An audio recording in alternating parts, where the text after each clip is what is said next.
¿Qué tal, Juanchi? Buenas tardes, Sapo. Buenas tardes al señor @Alvin Green, adicto a la distorsión, el emperador de la consola, la persona que se ocupa de pilotar las tardes de FM del Sol.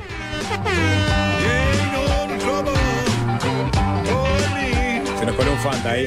¿Cómo andas, Nico? Hola, Sapo, ¿cómo estamos? Buenas tardes, Jorge Valmeri. Martín, así se llamaba el taxista fanático de Fácil Desviarse con el que me crucé el fin de semana y quería mandarle saludos a ustedes. Así que yo le mando un saludo de parte de Martín a ustedes tres y le mandamos de este programa un abrazo a Martín, ¿verdad? Sí, podría ser lo mismo con un pistero de ANCAP que me comentó que escuchaba muchísimo el programa y que ahora está haciendo un horario que no lo puede escuchar, entonces si le mando un saludo no lo va a escuchar.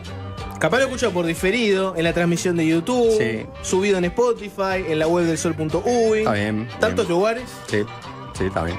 Le mandamos un saludo entonces. Sí, le Obvio. mandamos. Gran seguidor del programa. Y a todas las madres en su día también. ¿No? ¿Cómo? No, nada que ver. También, vaya un saludo para las mujeres de la audiencia Fácil Desviarse. Se dedico a ellas hoy. ¿Por? Y tiro una guía. ¿Qué está fue eso? haciendo? Nada, estamos en YouTube. Me pidieron que haga cosas por fuera de la caja. ¿Estás apuntando a algún nicho específico? No, Suena no. que sí. Sí. Está No. mandando un mensaje muy de Mensaje contrabando. a las Sapo. madres del programa. Dije las madres del programa. A las madres. Y bueno, puede ser mi madre, por ejemplo. ¿No? Está bien, Sí, está Está, perfecto. está subida ahí. Me imagino que Sería está un subida. saludo a mi madre en ese caso. Sí, bueno, pero no quiero ser tan personalista. ¿Vos querés Me da mandarle poca vergüenza. un saludo a tu madre? Sí, le mando un Te saludo. mandabas un beso grande. Está- Le mando un beso grande a mi madre, exactamente. Decilo, dale. sapo. Me da un poco de pudor, ¿sabes, Jorge? ¿Por qué? Y porque sí, porque. Tenés una plataforma, Pero- tenés un micrófono, podés hacer con él lo que quieras. No es un programa que se haya caracterizado por el envío de saludos. No. No. Hoy arrancamos fuerte con los saludos. Eh, Pero Jorge lo está trayendo ahora Jorge es así, últimamente. Jorge es así. Porque a Jorge le está pegando la fama fuerte. Claro. Sí, le está pegando la fama fuerte y está, O sea, está bien. Está bien. Y hoy lo reconoce un todo lado. saludo para... Porque lo paran 1 para Fácil Desviarse. Para polémica, 10. Al hueso, no sé cuánto. Martín pero- conocía de hueso, por Ah, ejemplo. ¿viste? ¿Qué te parece? Ahí tenés. ¿Ah? Pero en polémica mandás los saludos también de la gente que te reconoce. Pero ahí lo que pasa es que yo soy Tenés menos un tiempo. suplente, Sí, tengo, claro. No, serías un desubicado. Sería un Si te pones a desubicado. mandar saludos cuando te invitan para cubrir gente que no está. Igual al cierre de polémica hay un minutito donde te dejan despedirte Ah. y ahí podés meter un chivo o por lo general meto el chivo, hablo de Fácil Desviarse, hablo de hueso. Estaría hablo- bueno entonces que empezaras. ¿Puedo? Sí, ¿Puedo saludar Que en digas, polémica? o no sé si a ustedes les pasa lo mismo. A mí es impresionante la cantidad de gente que todo el tiempo me dice, tenés que estar vos en polémica, cuando vos no estás no es lo mismo. No. ¿Eh? No, me Quería pongo mandarle un depresión. saludo y ahí empezás a nombrar gente. Sí. A Andrea, a Julián. Es más, me La dan barra ideas de, Amsterdam. La barra de Amsterdam. me dan ideas de a quiénes sacar, ¿no? La barra de Amsterdam que dice que si Jorge no está en polémica, nos va a estar ¿Hacen muy el juego enojada. a quién sacar de polémica? No. ¿Cómo, perdón? ¿Hacen ese juego o no? No, ¿Hace a Sapo, quién? por favor. Entre ellos, tipo, ¿a quién sacaría? En el WhatsApp de polémica. Sí. Pero ¿cómo lo vas a hacer si, Es incómodo. si están todos en el mismo? No estoy en ese WhatsApp para Ah, decírtelo. bueno, pues se lo hacen. Pero ¿te gustaría estar en ese grupo de WhatsApp? Ya estoy en suficientes grupos de WhatsApp. No sé querés. si aguanto uno más. ¿Hacen asados, por ejemplo? No lo tengo claro. No sabés. No. El asado de polémica donde te inviten, por ejemplo. Soy un recién llegado. Bueno, pero hace Juan. más de un año que estás haciendo. Como que sí, pero como que no. Claro. Ya es hora de hablar en serio, capaz. Año electoral. Ojo, no, tampoco diversifiques tanto, ¿no? ¿El que mucho abarca poco aprieta? Ya tenés 3 cositas, ¿viste? Usted Pero que si no, Te- 4. Si no, Claro. 4. No vas a llegar al hueso, te vas a quedar en el epidermis. Claro. Ah. No, y habría que revisar bien todo, Fácil Desviarse, para empezar. Hay que revisar todo.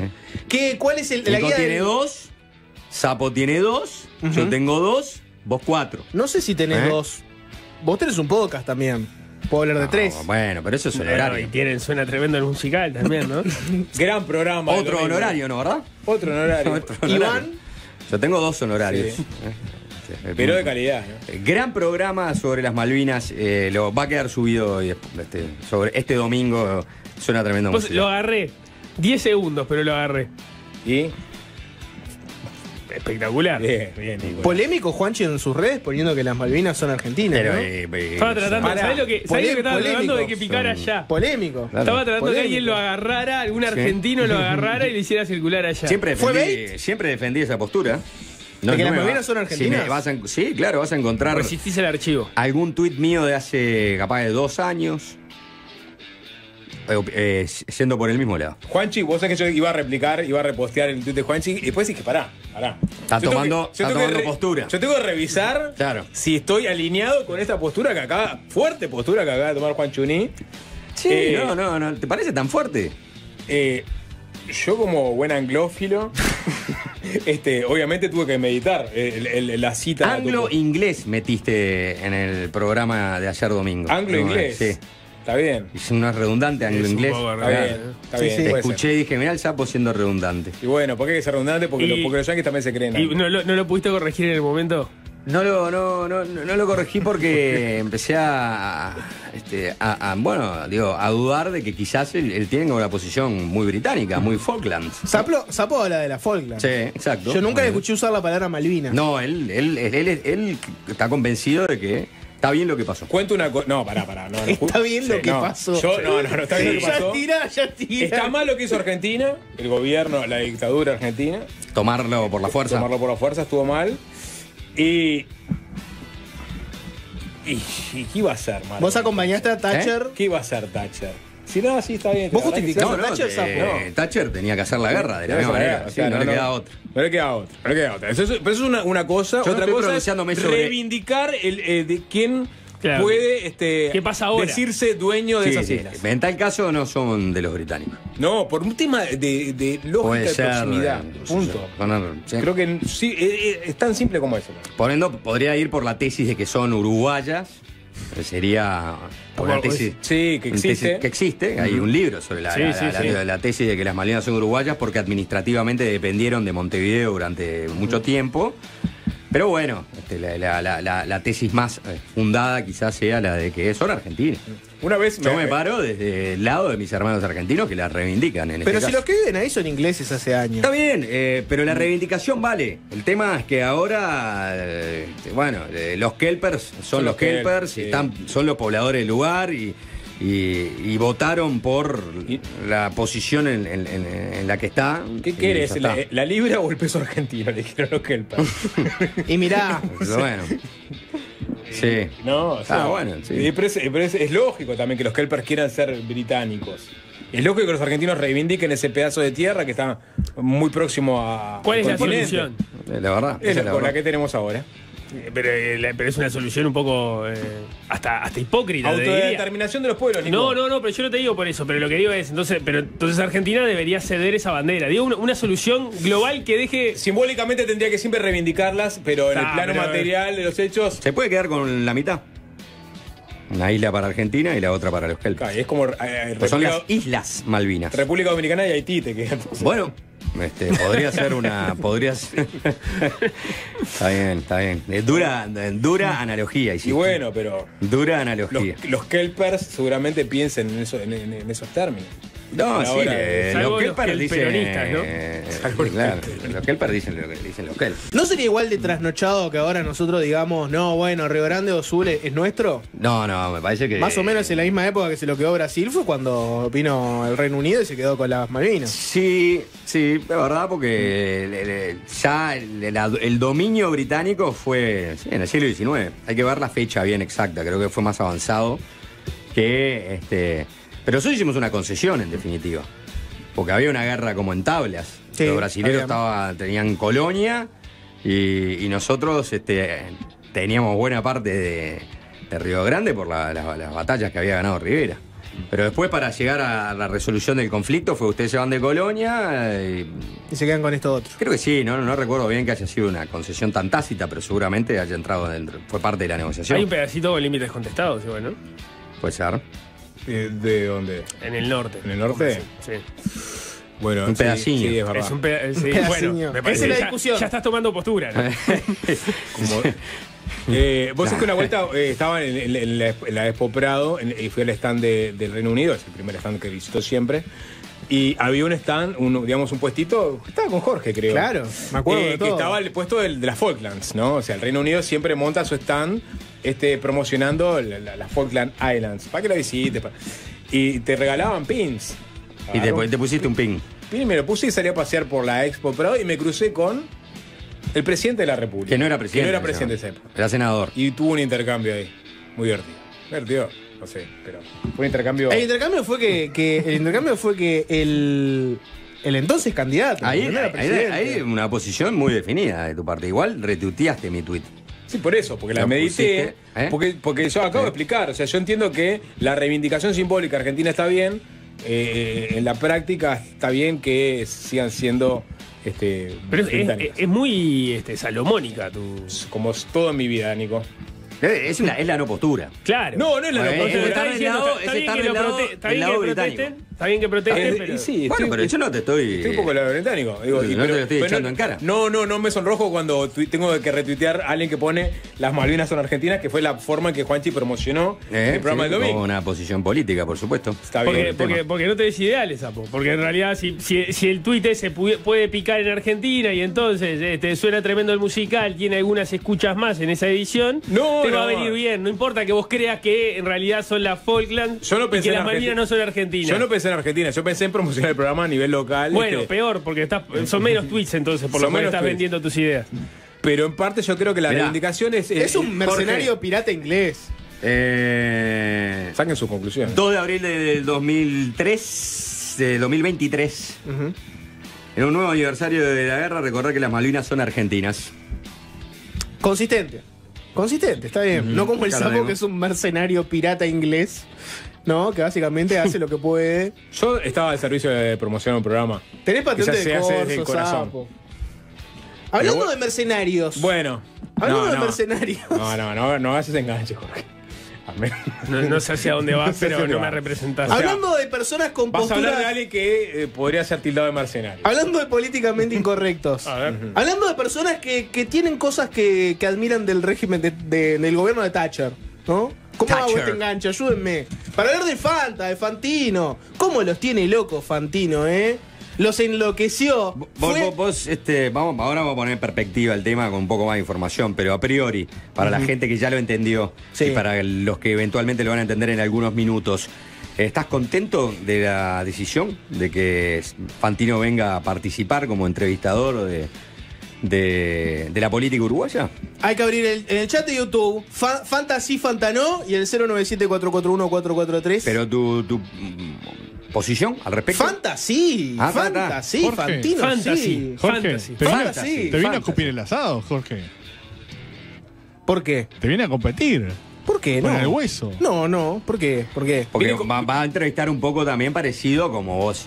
Estás tratando bien. de poner tu estilo. La ahí en libre el hueso. competencia, estimado. Dice que lo si que vos- estás es el haciendo ya lo original, inventó. es el original. Claro, Vos dice- sos de la línea Fantino de entrevista. A todos los entrevistados le decís Bueno. para. Sí. Vos me estás diciendo Vos que sos el Necesitas a- Fantino criollo. Sí. me encantaría La ser el mitología Fantino griega, todo uruguayo, tipo. a tener ese video ahí. No quiero ser un video sin Bueno, camiseta. Fantino es mucho más particular que vos. Fútbol.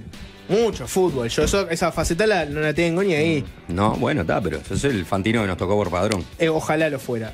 Aún así, no estás, no te incomoda que Fantino haya sido contratado para entrevistar políticos uruguayos en esta campaña electoral. Para nada. A muchos sí, ojo. Para nada, eso es lo que anunció el Observador, ¿no? Vamos a ponerle contexto, ¿no? El Observador, que ustedes sabrán que hace un tiempito cambió de dueños, tiene dueños que están en Argentina, y que tienen un vínculo. Está esta otra radio, que es el Observador La Radio, donde está, yo qué sé, para poner alguna... Majul. Claro, está Majul. Viviana Canosa. En su momento estaba Viviana Canosa, no sé si sigue. Sí, porque El estuvieron. pelado Trebuc estuvo. El El pelado pelado Trebuc, Trebuc, sobre claro. todo porque hicieron mucha radio como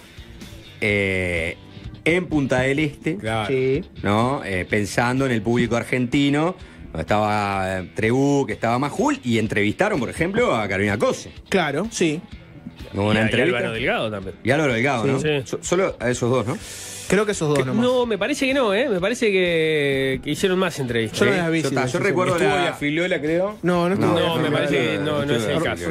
Corbran. No, también estaba Janina La Torre en ese proyecto radial. Está mucho más entrelazado el mundo Argentina y Uruguay ahora en el Observador, porque de hecho tiene 3 ediciones el Observador. Tiene una edición Uruguay, una edición Argentina, donde el foco está más puesto en los temas argentinos solamente, y una edición España, como si fuera el país de España. Sí, o Tiene- como Infobae, que trató de tener una bueno, cosa sí. similar. Digo, pero el país de España hace Sí. tiempo que lo tiene un enfoque de España y otro enfoque iberoamericano. Exacto. El portal uruguayo, de hecho, tiene una sección que es Argentina.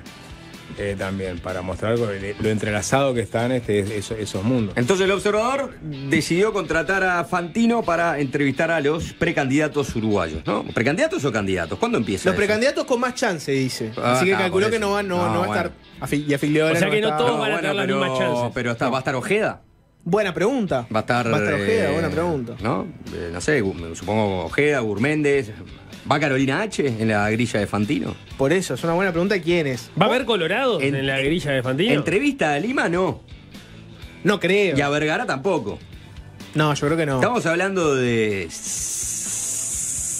5 entrevistas. Para mí 4. ¿Eh? Para mí 4.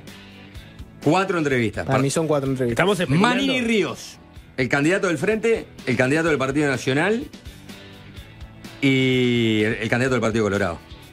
¿Esas son las 4 entrevistas que vos te estás imaginando? Yo me estaba imaginando arrancar ahora y que hiciera pero- Cose, Orsi, Delgado, Rafo. No sé, Manini, un Fantino Manini es muy Bueno, lindo. tenés razón. Yo si fuera un periodista ¿No? de acá que le produce esa nota, le diría, vos tenés que hacerle la nota a Manini.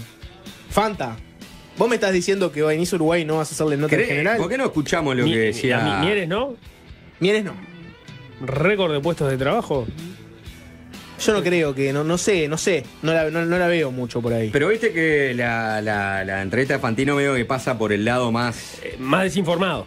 descontracturado, Bueno, desinformado. arrancó- Más desinformado. No, pero él mismo lo dice. Bienvenidos Vos- a la atalaya del periodismo. No, pero- Se abren las puertas de la torre de Hermanfil. Pero él lo del dice, periodismo. no estoy, O sea, no estoy faltando a la verdad, él mismo lo dice. Bueno, No dice sí, eso. Lo dice ¿Dónde capaz dice en que otras es el más palabras. Vamos a informado? escucharlo, A ver. Fantino. Universal que nadie ha o pocos han practicado con la política. Los temas nuestros, tuyos y míos, y de los que están viendo esta charla entre vos y yo, son temas universales. Seguramente a vos te dolerá algo hoy en tu vida personal, a mí también. Tendrás tus alegrías, tendrás tus tristezas, tendrás tus sueños por cumplir y tendrás tus miedos. A la política le pasa lo mismo. Y mis conversaciones con la política van desde lo humano, personal, a cuestiones que después van y se ligan a la política. Sería muy ofensivo de mi parte venir acá a trabajar, a entrevistar políticos de Uruguay, a preguntarle cuestiones políticas como si yo conociera al dedillo la política uruguaya. No la conozco en su microfísica. Entonces voy a tratar de conectarme y a charlar y a conocerlo más desde otro lugar. Yo creo que esos lugares que uno conoce terminan siendo más importantes incluso muchas veces que las cuestiones políticas. Detectás en un político miedos, detectás en un político angustias, detectás en un político enojos, que a veces las preguntas típicas del periodismo político no te las responden. Declarante Fantino, ¿no? Sabe que no Se puede, cubrió. no puede presentarse como un periodista que va a hablar sobre los temas de coyuntura locales, no va a preguntarle sobre Albizu, ni sobre el plebiscito por las jubilaciones. Va a preguntarle Temas sobre los temas universales. macro, universales, ¿no? ¿No? Propios de la vida. Que no es lo mismo que estar desinformado. Le voy a leer un fragmento de la nota de Fantino en El Observador. Para ustedes que están en el atalaya del periodismo, ¿no? Esto es lo que decía el Fanta. Pero él ¿no? dice que no conoce la microfísica de la política. Que no es lo mismo uruguaya. que decir estoy desinformado. Escuché Ay, lo que te voy a plantear. Yo creo que plantees eso y después yo te voy a agregar Dale. otra cosa porque quiero saber qué opinás de Bien. este otro segundo aspecto de la llegada de Fantino o el desembarco de Fantino como entrevistador político. Miré lo que decía Fantino en la nota extensa que le hace el Observador sobre este tema. Dice, le voy a citar textual. Pero sí, es muy factible que en esas conversaciones, en ese ida y vuelta, salgan cosas nuevas. Porque llevo 10 días trabajando sobre la vida de Cose. Llevo 10 días trabajando sobre la vida de Delgado. No 1, 10. Vi todas las entrevistas en YouTube que había. No debo tener menos de 9 horas de escuchar a Villanueva Cose, el padre de Carolina, a ver cómo pensaba él, qué obras tradujo. Por ejemplo, vi la adaptación que hizo del Arlequino. Me puse a trabajar sobre la madre, que era licenciada en historia, a ver qué libros había publicado. Me puse a ver en qué trabajó matemáticamente Cose. Me puse a estudiar teorías marxistas-leninistas, a ver dónde ella militaba. Todas esas cosas son un caldo de cultivo que a mí me permiten charlar con Cose y tal vez salga algo que viendo la nota le sorprende a la gente y le guste. Bueno, hizo mucho más de lo que hizo Sapo para cualquier nota de periodista con los políticos. No tengo. La fiscalía descansa. No tengo claro, y capaz que ustedes tienen ese dato, de pasado de Cose militando marxismo-leninismo.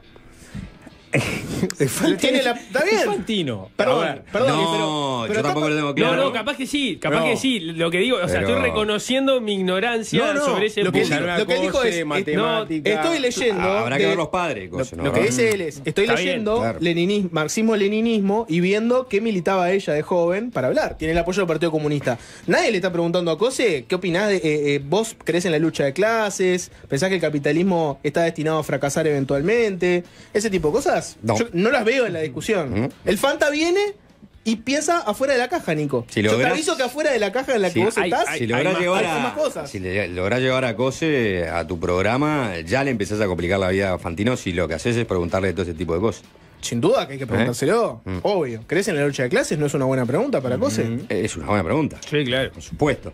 De todas maneras, hubo una reacción que tuvo que ver con otra cosa, con esa mirada provinciana de Uruguay, ¿no? Mucha gente enojada definiendo el hecho de que Fantino viniera a hacer entrevistas acá como qué provincianos que somos.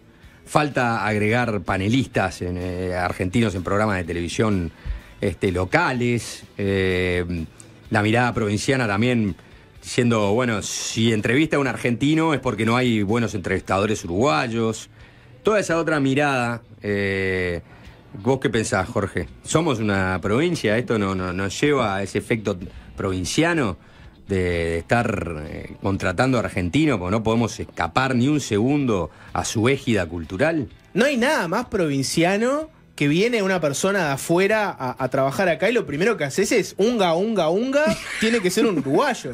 O sea, no hay nada más provinciano que venga un tipo de afuera a trabajar a tu país, que te gustará, no te gustará, Sí. te parecerá que es un mercenario, te parecerá que es un desinformado, etcétera. Pero ir a trabajar y tu primera reacción es, no, somos provincia, tiene que ser un uruguayo. Si no, no había un uruguayo. Es verdad, por favor. eso del unga. Por favor. Estoy de acuerdo. Hay como un efecto prehistórico, tribal, poco evolucionado, que cuanto más reaccionás ante el hecho de que, en vez de tomártelo con mayor naturalidad, ¿no? Bueno, alguien quiso contratar a un argentino, ¿no? Tampoco es que los uruguayos no están haciendo entrevistas a los políticos, se las hacen todos los días, ¿no? Hoy, de hecho, por ejemplo, estaba, no sé, Delgado en Sarandí, por decirte, y seguramente mañana estará Orsi en una radio departamental y Cose lo mismo, y Rafa lo mismo.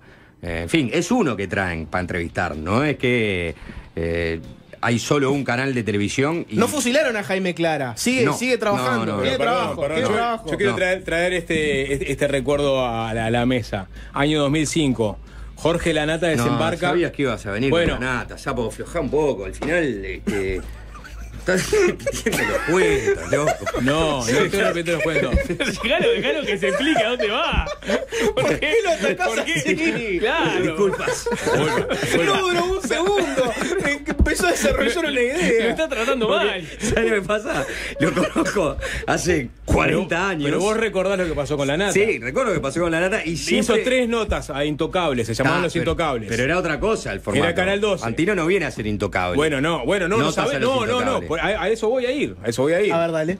La nata hace 3 notas. Creo que le hizo una a Juan Raúl Ferreira que no salió. Le hizo una a Milka Barbato. ¿De acuerdo? Y le hizo una. Cagó con Casal. Exactamente. Se quejó de que Canal 12 no promocionó en su momento la nota, no salió su último programa. Era un programa sobre Casal. Sobre Sí, Casal, sí, sí. un programa sobre Casal de acusaciones a Casal. Donde salía como entrevistado a Toto da Silveira, yo qué sé. Y se quejó de que con el canal no lo había promocionado. Al estilo La Nata, se dio un portazo y se fue a la mierda, Claro, ¿no? sí, sí. Y Fantino tiene. No, y él dijo siempre, nunca recibí tantas presiones en mi carrera periodística como cuando me metí con Casal con en el un mundo programa en Casal y Uruguay. Tenfield. Y Fantino, si bien no es La Nata, tiene un perfil que puede sacudir un poco la modorra en el periodismo uruguayo. Estoy defendiendo a ultranza la llegada de Fantino. La incorporación. La incorporación de Fantino. En el carril Jorge Valmeli. Exactamente. Gracias. No en el carril Nico Batalla. No, Que yo no dije- enseguida no, lo yo trató no de tomé desinformar. Que alguien que ya tomé postura, va no a tomé plantear, incordiar a algún entrevistado, porque la verdad que no se lo encordia a los entrevistados mucho, a los candidatos. Vos decís que va a romper el blindaje, Fantino, eso es lo que estás diciendo. ¿Nico? Va a venir Fantino a romper el blindaje, es mucho más polémica tu... ¿Qué tenemos para hoy? ¿No? Blindar a Álvaro Delgado, como todos los días. Todo dicho. Sí. Tenemos acá una oposición que va mucho más allá de lo de Valmeli, creo, ¿eh? Yo creo que. O sea, le estás poniendo... puede Ahí, jugar- ahí sí está siendo crítico va con a el jugar un periodismo poco por fuera de. local, Va a ¿no? jugar un poco por fuera de la lógica de las entrevistas políticas que vamos a ver en estos meses. Sí. Es mi intuición. Yo no creo Y con perdón de ustedes, logre. que son de los entrevistadores de Fuste que tengo, ¿no? Sí, Se yo los quiero decir, ¿no? no. Quiero sobar un poquito también, ¿no? Pero Por me supuesto, parece no pasa que. nada, no. Acá yo no le temo a la Que mayor competencia. es importante la competencia. ¿Eh? Es importante la competencia. Sí, ¿no? me parece. Me parece que está bien, es una buena Totalmente, la libre movida. competencia. Es una buena movida. Pero es verdad que Fantino probablemente se proponga, de hecho lo dice explícitamente, hacer una entrevista distinta que seguramente la que hagamos nosotros acá en Fácil Desviarse, la que haga Juanchi en Doble Clic, la que haga, capaz, no sé, ahí capaz que le compite más a Jorge con el hueso. Sí, Jorge podría ser pero- el que se alinea más con Sin embargo, el modo de entrevistar. su afinidad política pero para el- también. para el- No sé si los le- programas- no sé si de casi 15, 16, 20 horas acá entrevistado. Como dice Fantino, ya viene 9 No, horas. las de Fantino van a estar más producidas, parece. La de ¿no? Fantino. Tampoco le creo que le haya dedicado 9 horas a cada uno. ¿Quién? A Fantino. ¿Cómo? Fueron A Fantino 9 lo sigo- horas. Lo sigo desde Mar de Fondo y sé que infla todo. Fueron 9 Así- horas así como- en total y está así- contando un buquebús. Así como sé que eso va a ser un revulsivo, también sé que. No sé si va a ser tan revulsivo, ¿eh? Va a ser interesante de ver. Vende un poco de humor. No sé si revulsivo, creo que puede salir algo interesante. Quiero que venga Fácil Desviarse entrevistado. Para mí siempre lo revulsivo depende de los entrevistados. Sí, claro, si el otro no juega. Claro. Y quiero ver si este elenco es un elenco que, aunque vos lo saques del cotidiano, de sus entrevistas, que siempre le vas a preguntar sobre temas mucho más políticos o coyunturales del país y no sobre la vida misma. Bueno, no sé. No es Mujica el que estás entrevistando. No tenés un Mujica. Sí, claro. Está ese tema también, ¿no? ¿Estás criticando la calidad de los precandidatos? Diciendo que. Para conversar se necesitan dos, Sí, Sapo. no se está criticando, Sí. me parece. No, pero para Hablemos, conversar se hablemos sin necesitan tapujos. dos. Bueno, yo no creo que. A ver, algún candidato puede abrirse un poco más.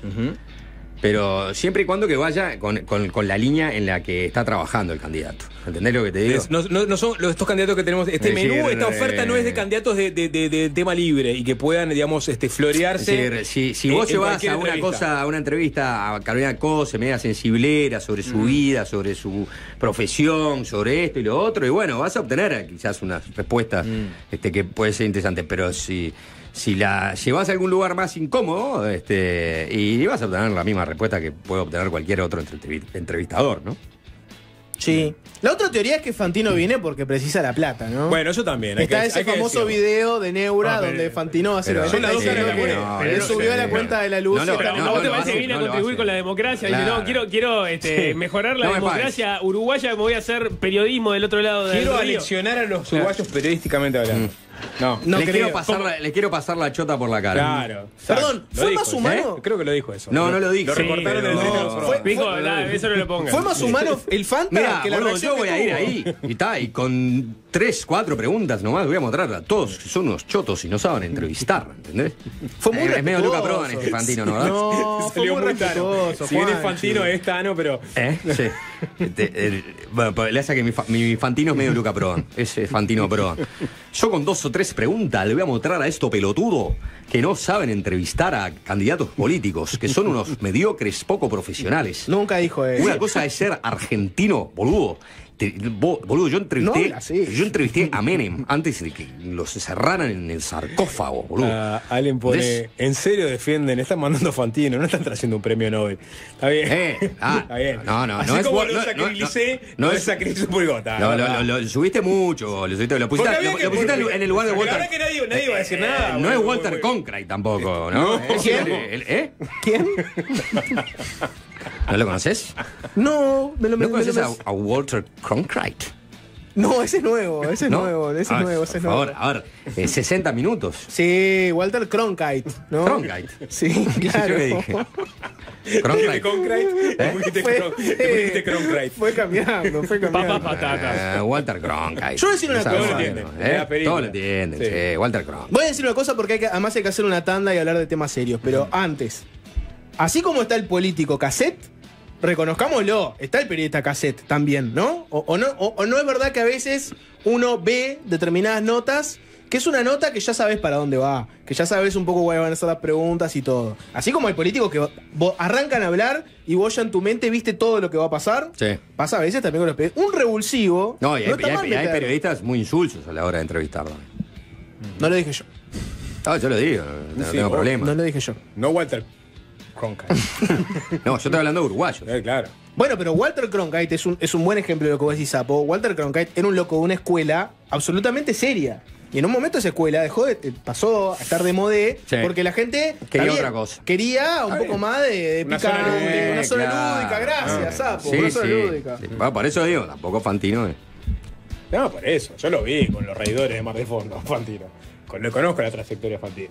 Sabemos sus artilugios, cuáles son sus herramientas. Son buenas. No, Pero- sí, pero sí, obvio. Y seguramente buena parte de esas herramientas las pueda trasladar acá, pero no es lo mismo Sergio Massa o Javier Milei y el conocimiento de personal que él tiene con ellos, que venir acá a entrevistar a personas con las que no tenés un roce.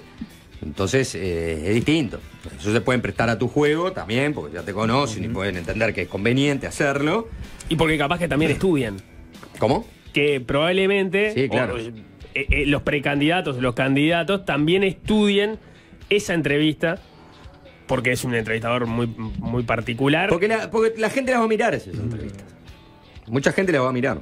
Y gente que no es de acá también la va a mirar. Entonces, es una entrevista que si vos salís bien parado, como de tu costado humano natural, por decirlo de alguna manera, y no humano impostado, ese es un gran problema que tienen, yo creo que varios de los candidatos muchas veces, es ser de una manera y a partir de la campaña electoral, con lo que son los asesores y con lo que marcan una línea de campaña, aparece el candidato impostado, ¿no?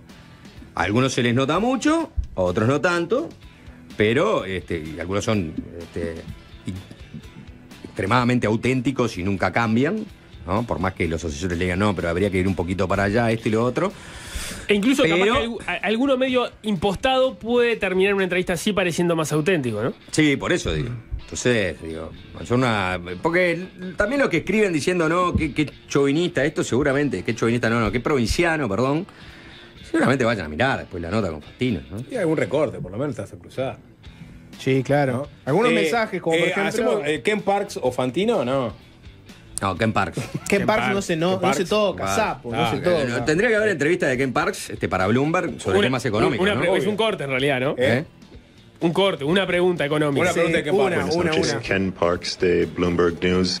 ¿Cómo lo extraño? ¿Dónde? Hace tiempo no hablamos de Sí. Ken Parks, ¿no? Pasa que no ha habido conferencias de prensa de las que aparecía él, ¿no? Me da la impresión. ¿Qué hace Ken Parks cuando no está en las conferencias? Vuelve a un sótano. ¿Eh? Un sótano.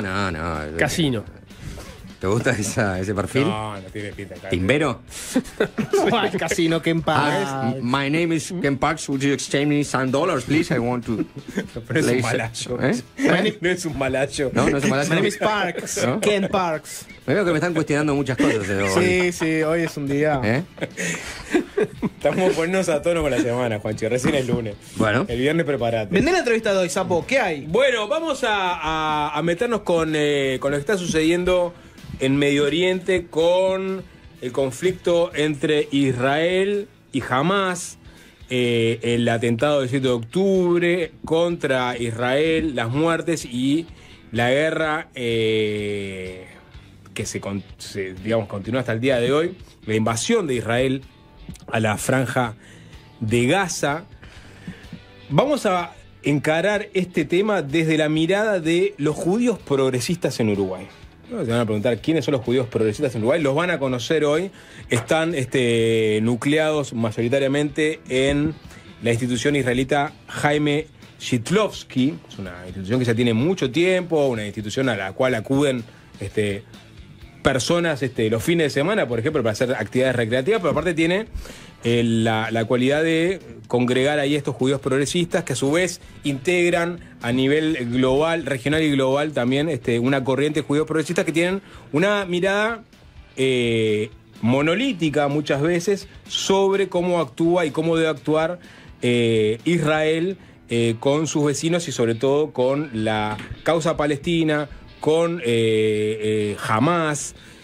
Y ellos de hecho se han pronunciado en los últimos días con respecto a el accionar del gobierno israelí en la franja de Gaza. Vamos a tener a 3 entrevistados de Shitlovsky, a Eduardo Beder, a Abraham Glick y Gabriel Slepak para hablar sobre lo que sucede allá y también las intersecciones que existen entre el conflicto árabe-israelí o palestino-israelí y la política local, ¿no? Y los posicionamientos que hay a nivel partidario en Uruguay con respecto a estos temas y cómo se paran ellos frente a esas discusiones. Bien, en algún momento del programa vamos también a abordar lo que pasó en Ecuador con esta invasión que hicieron las fuerzas policiales de ese país en la embajada mexicana para llevarse al ex vicepresidente Jorge Glass de ese país, que estaba acusado por varios delitos de corrupción. De hecho, había cumplido parte de una condena de 8 años por delitos de corrupción, que luego a través de una habeas corpus había conseguido la libertad condicional, y es en ese momento que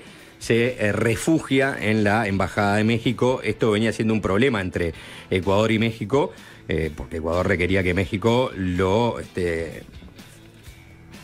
sacara de su embajada para que él se enfrentara a los cargos que tiene en la justicia y que están pendientes. Bueno, en un operativo policial ingresaron, violando los tratados internacionales, y se lo llevaron, y esto derivó en la ruptura de relaciones entre México y Ecuador. Hay posiciones de las distintas cancillerías y de los gobiernos de toda la región.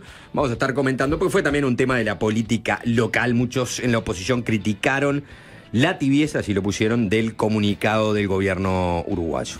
Vamos a escuchar a Didi Berni, uno de los fundadores de la banda de thrash metal Overkill, pero haciendo rockabilly con The Cadillac Band, haciendo The Cadillac Man. Ayer se cumplieron 6 meses del ataque contra Israel perpetrado por Hamas. Según cifras israelíes, ese 7 de octubre del 2023 murieron 1.200 personas, en su mayoría civiles. Durante esa acción fueron tomadas como rehenes 253 personas, 130 de las cuales se mantendrían como rehenes en Gaza, aunque se presume que al menos 34 de ellas podrían estar muertas, según funcionarios israelíes citados por la BBC. Las cifras en Gaza, por otro lado, que maneja el Ministerio de Salud del territorio dirigido por Hamas, da cuenta de unos 33.000 muertos por los ataques israelíes, la mayoría de ellas mujeres y niños. Según la ONU, además, el 85% de la población del territorio en donde viven más de 2.3 millones de personas se ha visto obligada a evacuar sus hogares debido a los ataques de Israel. El miedo internacional es el de una hambruna inminente en Gaza, mientras en Israel aumenta la presión sobre el primer ministro Benjamín Netanyahu para que logre un acuerdo de alto el fuego y para que se liberen a los rehenes. Vamos a repasar cómo se viene siguiendo el conflicto desde esta parte del mundo, pero a través de una mirada muy particular, que es la de los judíos progresistas. Estamos en estudios con 3 integrantes de la institución Jaime Shitlovsky, su presidente, vamos a por orden. Presidente Eduardo Beder. Hola, bienvenido, ¿qué tal? Muchas gracias por la invitación. Abraham Glick, directivo de la institución, bienvenido. Muchas gracias. Y también Gabriel Slepak, de la institución, directivo también. Bienvenido, sí, ¿qué tal? Gracias. Bueno, gracias por arrimarse. Y obviamente vamos a tener que hacer una breve introducción a los escuchas, sobre la institución Jaime Chiklovsky, ¿qué es, cuándo nace en Uruguay y en el mundo y cómo se definen los judíos progresistas? Bueno, la institución judía o progresista Chiklovsky es una institución laica, humanista, progresista. Se funda en el año 1950 en la calle Durazno, pero originalmente arranca con los primeros emigrantes que vinieron de la Europa Central, allá por el año 1920, donde se fueron haciendo sus viviendas en la parte de Goes, una parte, y otra parte en el centro. La cultural de Goes y la cultural del centro.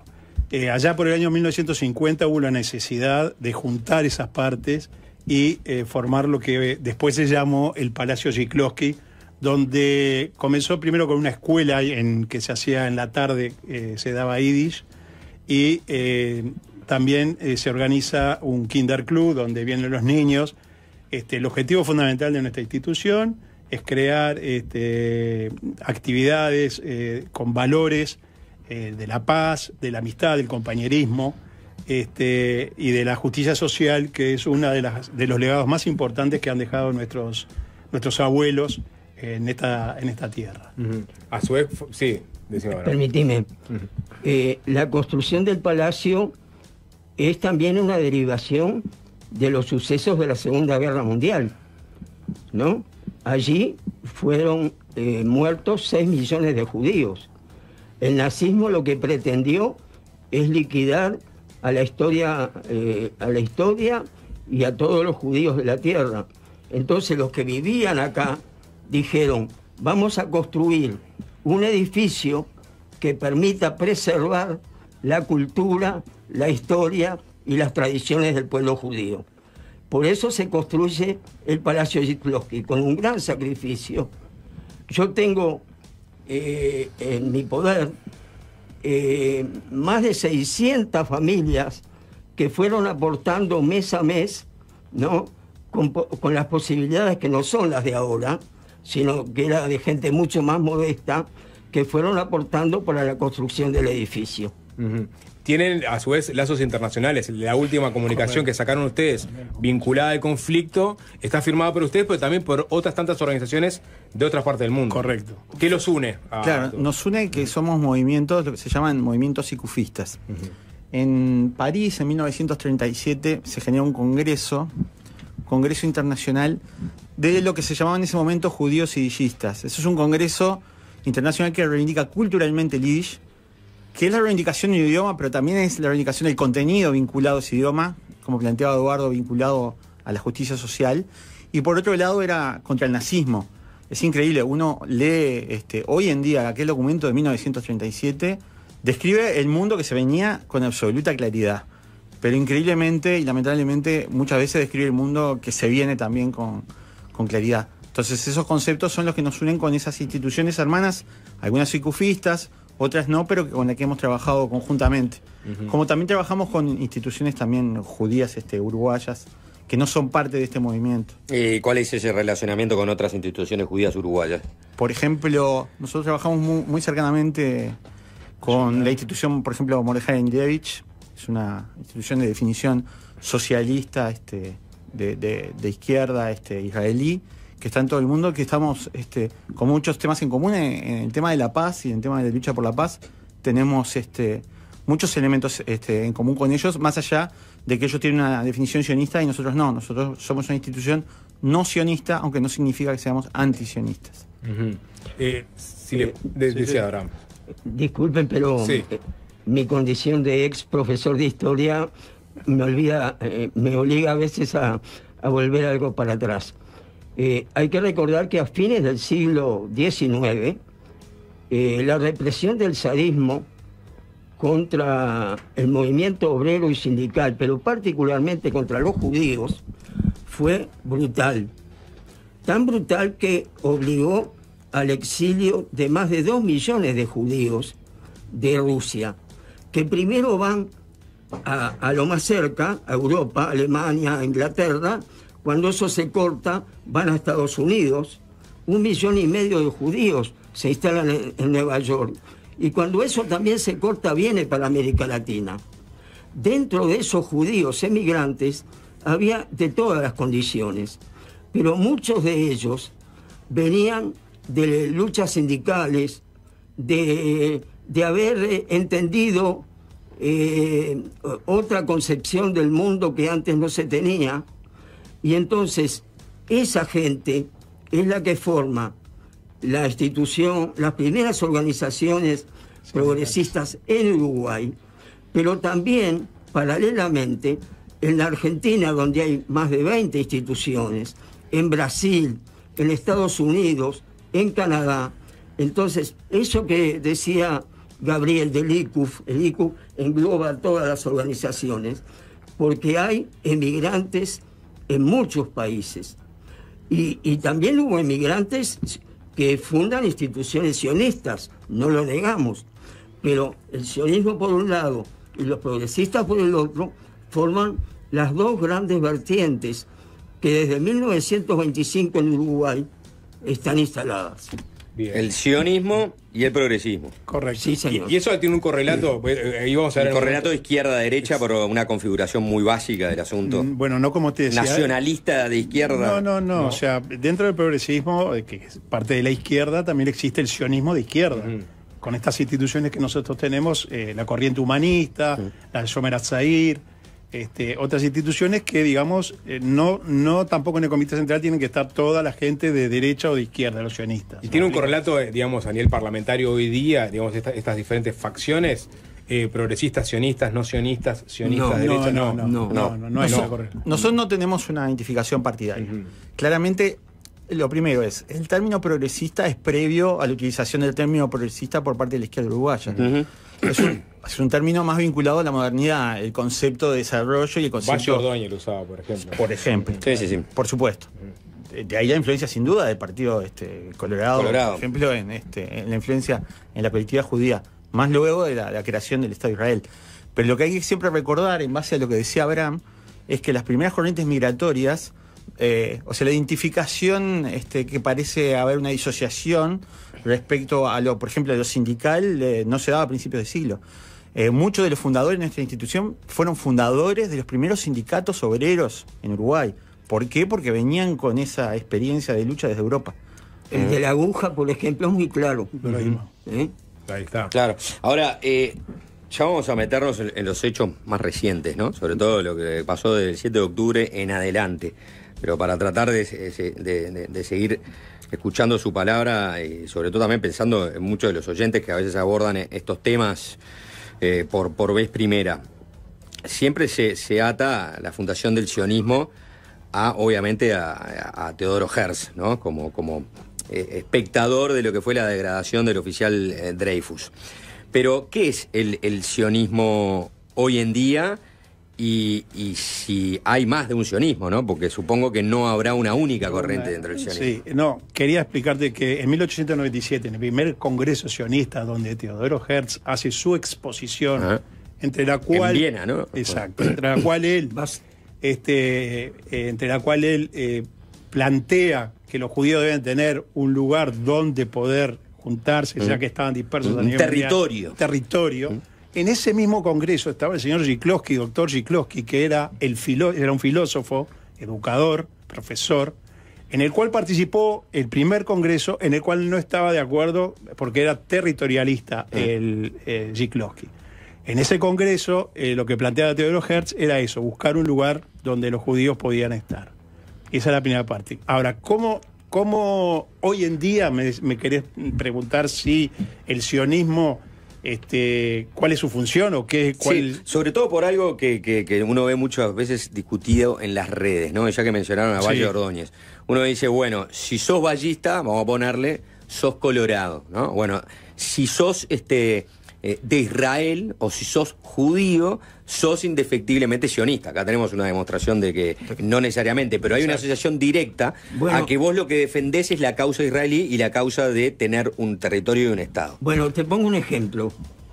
Si el sionismo originariamente quería lograr que todos los judíos del mundo residieran en Israel, ¿tá? En los hechos, ¿qué pasa? Que hay millones de judíos que están dispersos por todo el mundo.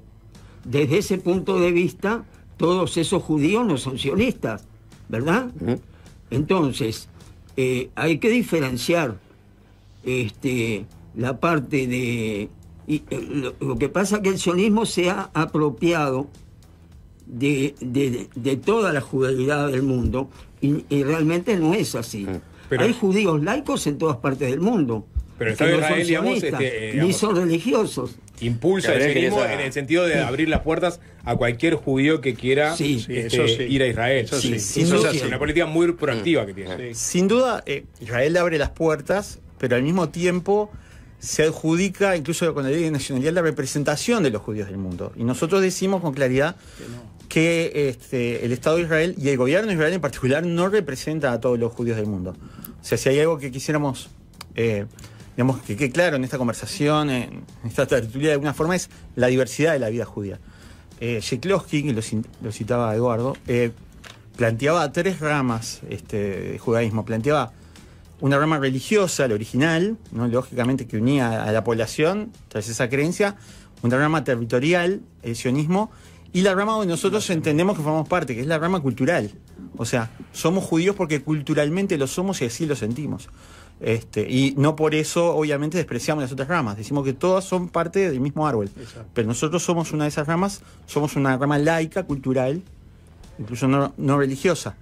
Eso es básicamente el planteo. Pero aparte en Israel el sionismo también tiene su propia diversidad interna y hay veces que sentimos que en la discusión pública parece ser sionismo una sola forma de ver el mundo, cuando en realidad hay sectores sionistas, por ejemplo, que se oponen a las políticas actuales del gobierno de Israel. Otros la apoyan, pero muchos se oponen.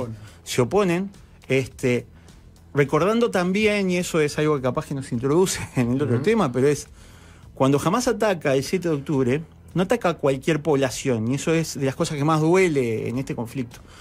Ataca a población fundamentalmente joven de los kibbutz israelíes. El kibutz, para que se entienda, es un planteo de un sionismo socialista, idealista, que plantea a través de cooperativas agrarias la construcción de un Israel socialista utópico, con muchos fracasos, ¿no?, desde el punto de vista económico, con mucho debate interno, pero muchas de las personas atacadas son personas que lucharon toda su vida por la paz. Y eso nos mete entonces en la complejidad de... Y ataca un festival que era la tribu de Novo, que también tenía... Un festival por la paz. Un festival por la paz. Entonces duele y, o sea, y son justamente compañeros que lucharon por la paz los que ven la muerte de sus propios compañeros y el asesinato de sus propios compañeros que luchaban por un Israel en paz y no colonizador. ¿Cómo han vivido ustedes estos 6 meses que van de conflicto desde el momento del ataque? Es un tema muy complicado. Muy complicado. Lo primero que tenemos que decir que el grupo Hamás es un grupo terrorista que no está buscando ninguna liberación de nada, que en su constitución plantea claramente la eliminación del Estado de Israel. O sea, no tiene ninguna base para poder dialogar con gente que ya está pensando en que te va a eliminar. O sea, que no me puedo sentar contigo sabiendo que lo único que te interesa es eliminarme.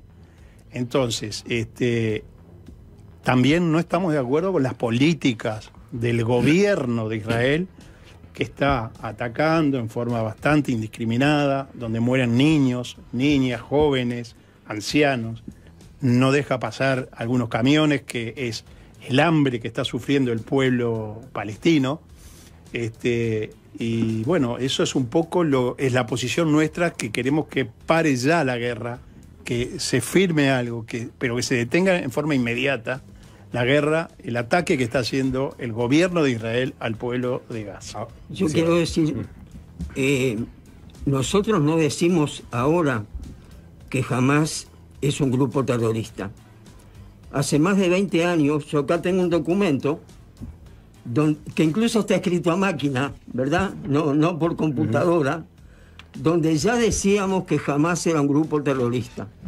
Hace más de 20 años que lo expresamos. Y además de terrorista, es criminal. Lo del 7 de octubre no tiene ninguna justificación. Ninguna organización que se precie puede justificar que se viole a las muchachas delante de sus padres y que después se mate a todos, de que se mate a niños y de que se tomen rehenes. No hay justificación para eso. Ninguna organización del mundo puede preciarse de ser de liberación de algo cometiendo estos actos tan criminales. Eso es lo primero.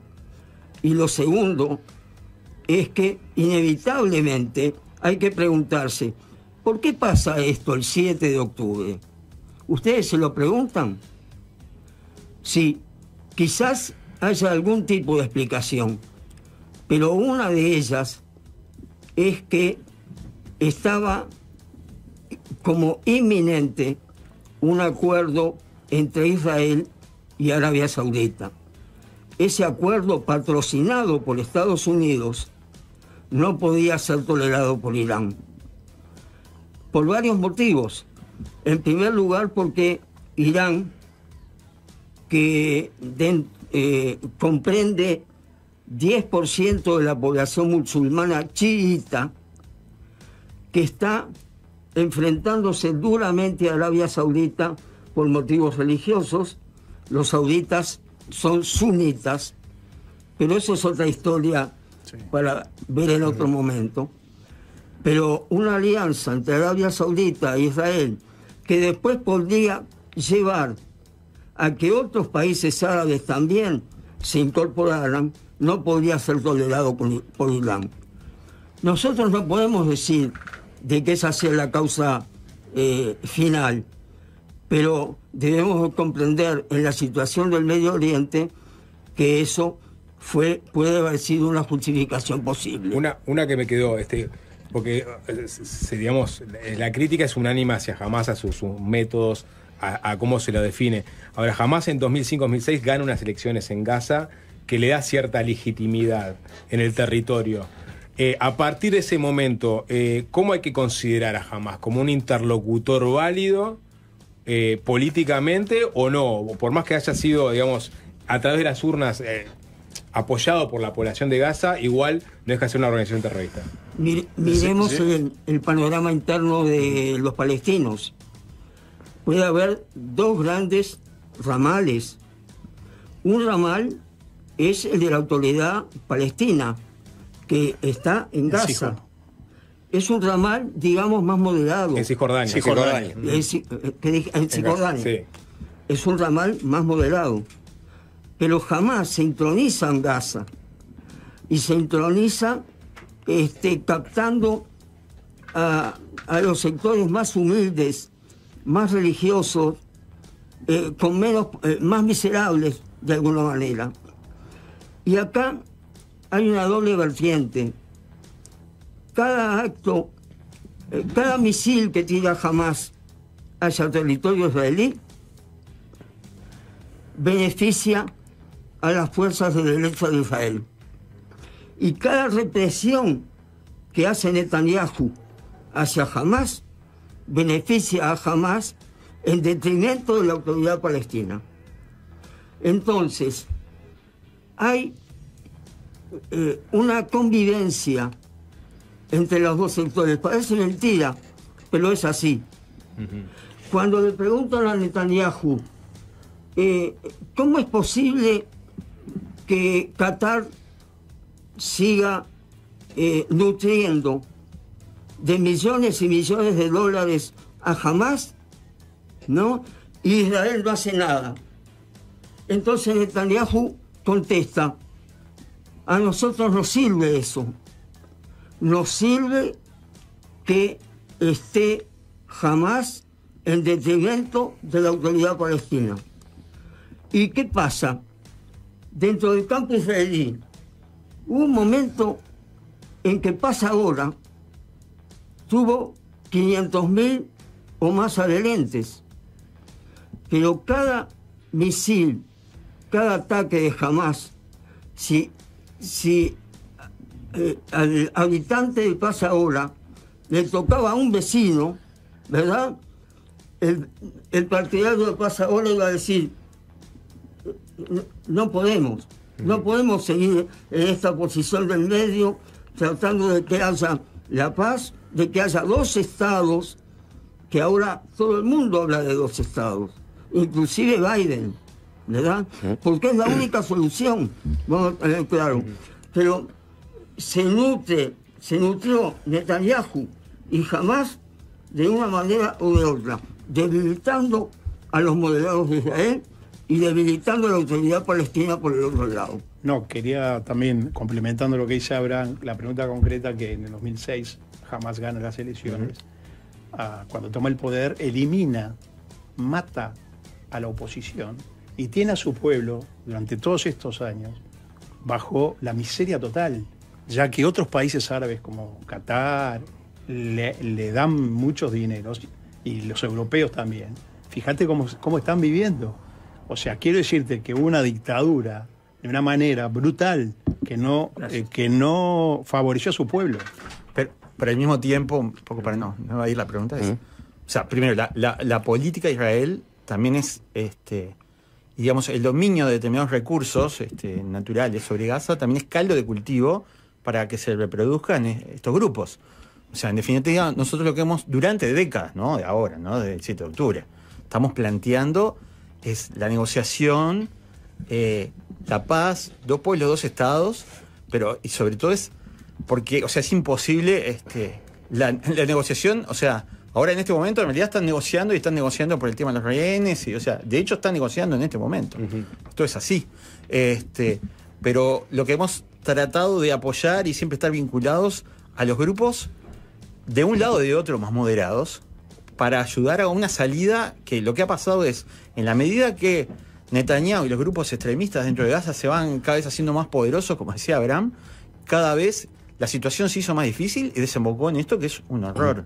Ahora, esta situación del 7 de octubre en adelante, por lo pronto yo he visto que buena parte de la reacción de la comunidad judía, ¿no? Ya sea en Uruguay o en otros países, ha sido, por lo menos la que más ruido hizo, ha sido un poco de blanco o negro, ¿no? Es decir, el 7 de octubre es de alguna manera el 11 de septiembre de Israel, sí. Y cuando el 11 de septiembre ocurrió, si bien por ejemplo, ¿no? la ley de acta patriota, ¿no? La Patriot Act, que era complicada porque Estados Unidos, la libertad forma parte de buena parte de sus enmiendas constitucionales, ¿no? Y sin embargo, republicanos y demócratas todos votaron, ¿no? Una absoluta mayoría, una herramienta que era para vigilar a los propios ciudadanos norteamericanos o estadounidenses para evitar futuros ataques. Entonces acá hay un posicionamiento de que si vos no estás a favor de todo lo que está haciendo Israel, básicamente sos un traidor. Claro, y eso la ciencia política eso que ustedes manejan esto, ¿no? Todo tras la bandera, ¿no? Esto está estudiado desde hace décadas por la ciencia política, ¿no? Y nosotros justamente en esta situación intentamos de que hubiera elementos de reflexión y de humanidad más allá del todo tras la bandera. Nosotros decimos justamente, y por eso parte de esta charla, que se puede decir que no estamos de acuerdo y que que tenemos derecho a decirlo porque somos parte de la colectividad judía como cualquier otro. La reacción es lógica, pero hay que recordar también, y que tiene que ver con lo que decía Abraham, ¿qué estaba pasando? No solo estaba pasando lo de Arabia Saudita. Tenías un gobierno aislado por una ley judicial y la gente en la calle pidiendo la dimisión de gobierno por elementos de corrupción.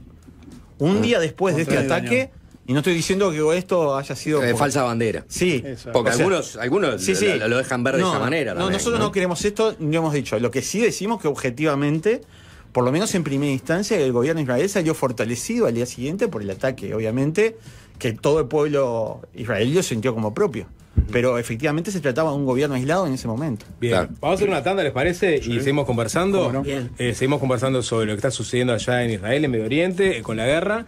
Y también las reacciones que se dan a nivel local, las discusiones internas que se dan a nivel político, los posicionamientos de un lado y del otro, algunos incluso que generan controversias. Estamos hablando con miembros de la institución israelita Jaime Shitlovsky, 3 de ellos que nos acompañan esta tarde en Fácil Desviarse. Ya venimos. Fácil se impone. Fácil desviarse. Seguimos conversando con Eduardo Beder, Abraham Glick y Gabriel Slepak de la institución israelita Jaime Shitlovsky. Estamos hablando Primero hablamos sobre la propia institución, sobre su historia, y ya nos metimos de lleno en el conflicto que está sucediendo en este momento en Medio Oriente. Los orígenes, nos fuimos al 7 de octubre, y una de las conversaciones que se dieron en la tanda fue, bueno, esta avanzada de Israel sobre Gaza, con la cantidad de civiles muertos, está generando una nueva ola de antisemitismo a nivel global, y si eso ustedes lo pueden palpar acá en Uruguay incluso. Sí, quizás no tanto en Uruguay. Nosotros podemos decir que en Uruguay en general no hay antisemitismo, hay antisemitas. Y ¿cuál es la diferencia? A ver. ¿Cuál es la que son aislados? Es un tema de grado. Es decir, hay antisemitas individualmente, pero no vamos a decir nunca que la generalidad del pueblo uruguayo es antisemita. Eso no. Pero sí, en muchas partes del mundo, y sobre todo en Europa, hay un incremento del antisemitismo que es brutal, ¿verdad? Pero además, lo que más nos duele y nos preocupa es que se da dentro de los núcleos juveniles. Los ejemplos últimos en la Argentina, las universidades, que ha pasado hace un par de meses, es realmente doloroso, ¿verdad? ¿Y qué es lo que ha sembrado esta guerra? Ha sembrado que lo que ha estado latente, ¿no?, ha empezado a aflorar de vuelta. Y no sabemos hasta dónde puede llegar. Es notorio que el antisemitismo ha crecido y va a seguir creciendo en la medida que la guerra continúe. Y esa intersección que se da, hablaste de las juventudes, sobre todo, esa intersección entre antiimperialismo, izquierda, Israel aliado de Estados Unidos, por lo cual tanto enemigo de quienes se dicen antiimperialistas, eso también juega, ¿no? Juega. Ahí y en Uruguay juega. A ver, en Uruguay siempre existieron, y en realidad en los años 60, y pueden hablar mejor, Abraham, de esto, como la juventud de a pie, de carácter claramente antisemita, que era la derecha, ¿no?, la que tomaba las banderas del antisemitismo. Y es verdad que ahora se ve una discusión respecto a esto que planteás, de cuál es esta paradoja del anticolonialismo y dónde se ubica Israel. Lo primero que nos parece es que por un lado hay un antisemitismo que proviene efectivamente de antisemitas de siempre, y ahora hay algunas confusiones, y yo creo que algunas de esas confusiones tienen que ver con entender que lo que puede hacer el gobierno de Israel es representación, lo que charlábamos al principio, de las colectividades judías del mundo. Sin embargo, las colectividades judías del mundo se expresan en forma muy diversa. Se expresan en forma muy diversa en Uruguay. El otro día leí una encuesta, pero, por ejemplo, también en Estados Unidos. Hay mucha población judía de Estados Unidos que no está de acuerdo con lo que está haciendo el gobierno de Israel. Esto es así. Entonces, esa es una primera confusión. Otra segunda confusión es cuando se levantan las banderas de Palestina libre. O sea, si estamos hablando, hay que clarificar de qué estamos hablando. Porque si lo que estamos hablando es de nuestra consigna histórica de hace décadas de dos pueblos, dos estados, ¿estamos de acuerdo? Sí, Palestina libre. Si fuera solo un estado palestino, no. No. O sea, cuando la consigna... La resolución de la ONU de 1948. Cuando 48. La consigna, y yo creo que hay jóvenes que no lo saben o no lo entienden, cuando se está hablando de la consigna desde el río hasta el mar, lo que se está planteando es la destrucción del Estado de Israel. Del Jordán hasta el Mediterráneo. Sí, el Mediterráneo. Claro, entonces se está planteando la destrucción del Estado con 10 millones de habitantes, de los cuales casi 2 millones, porque eso la gente lo tiene que saber, son palestinos, son árabes, son musulmanes, y viven en Israel como ciudadanos israelíes. Les hago la siguiente pregunta. Si pensamos, ¿no?, en este problema, ¿no?, como un problema político, religioso e ideológico, ¿no?, hay casi como una salvaguarda de poder encapsular este problema y decir, bueno, en el fondo es un problema de los radicales.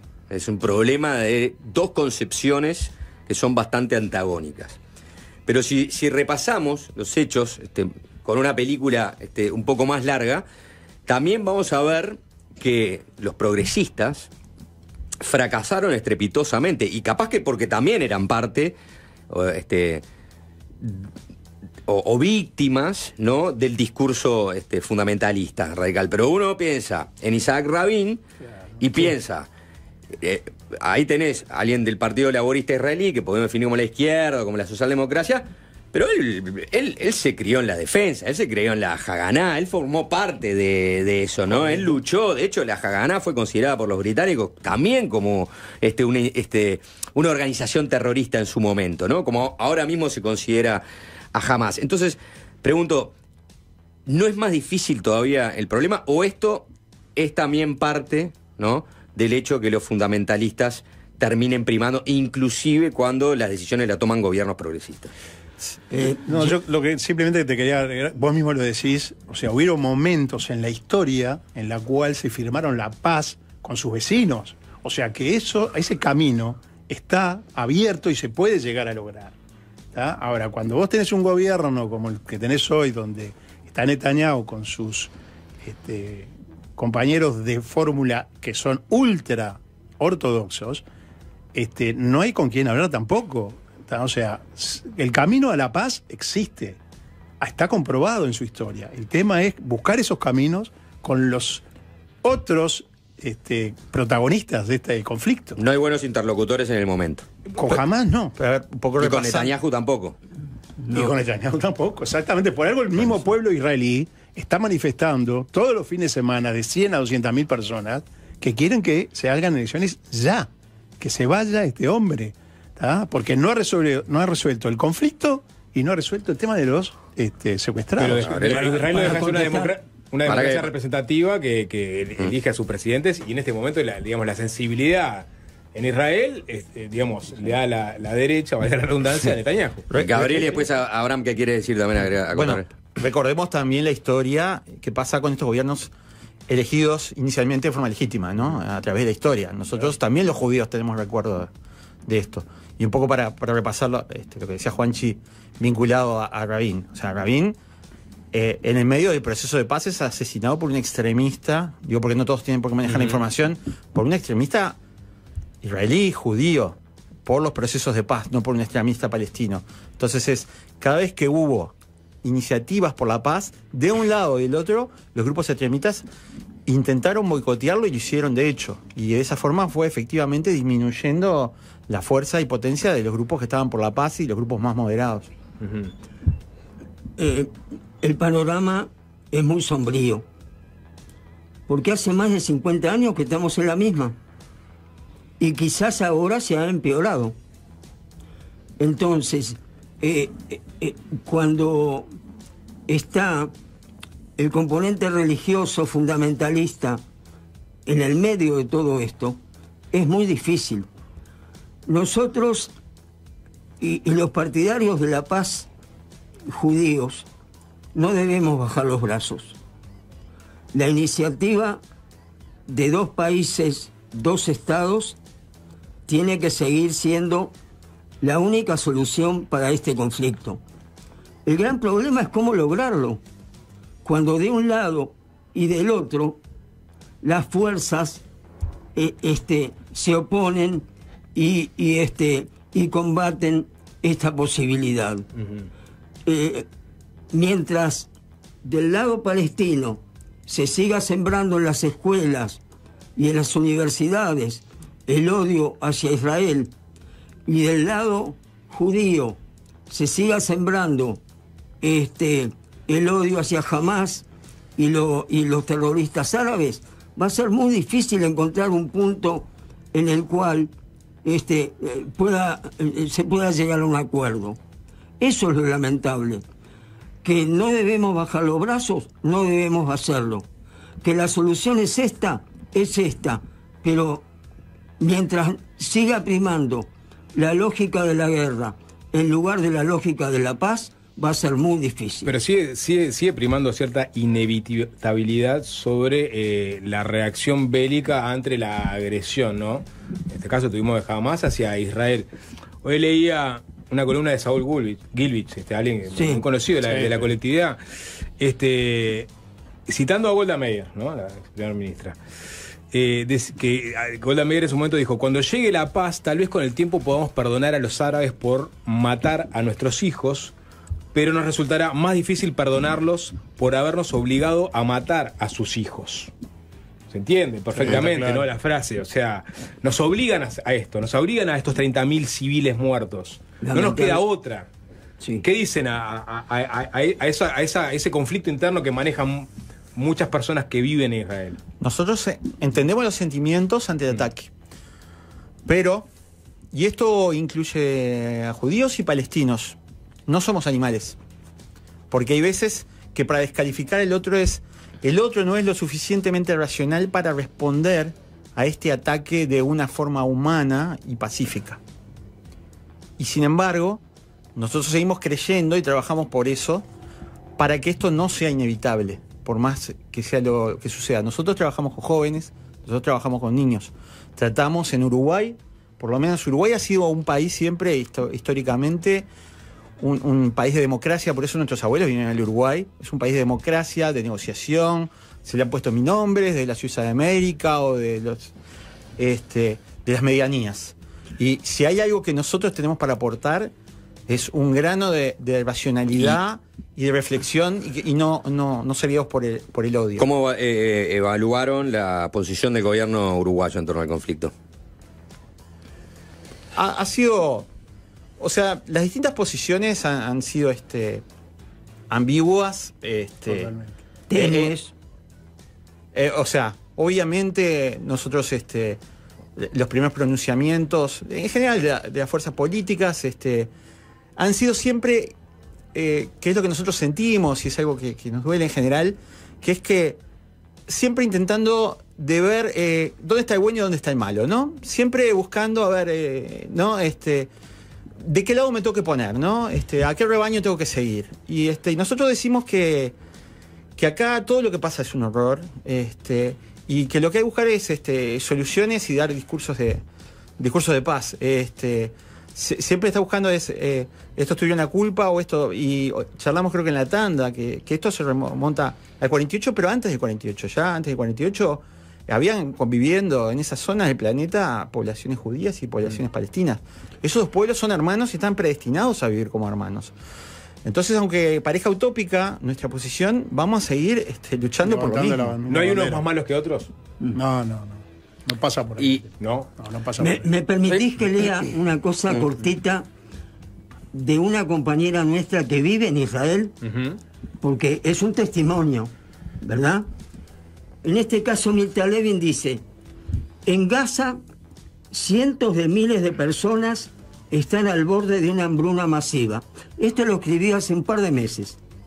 Sé que esta vez jamás empezó y el corazón está con los secuestrados y con las familias de las víctimas de la masacre del 7 de octubre y con nuestros soldados caídos allí.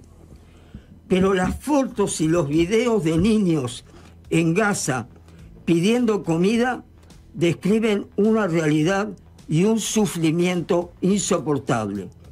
Es imposible, en nombre de la vacía e imaginaria promesa del primer ministro Netanyahu de destruir a Hamás, continuar con esta locura y matar de hambre a la gente, ni siquiera a nuestros enemigos, porque tampoco traerá de vuelta a los secuestrados y probablemente solo pondrá en peligro cada vez más sus vidas en cautiverio.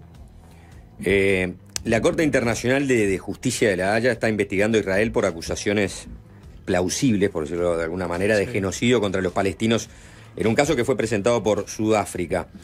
¿Consideran que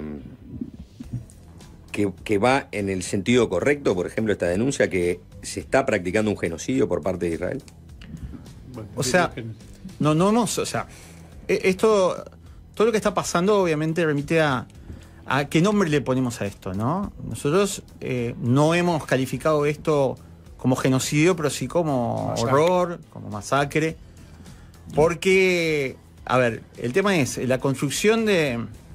Esto se trabaja, ¿no?, en las ciencias sociales, la construcción del relato que tiene que ver con los nombres, es también una construcción, ¿no?, una construcción política.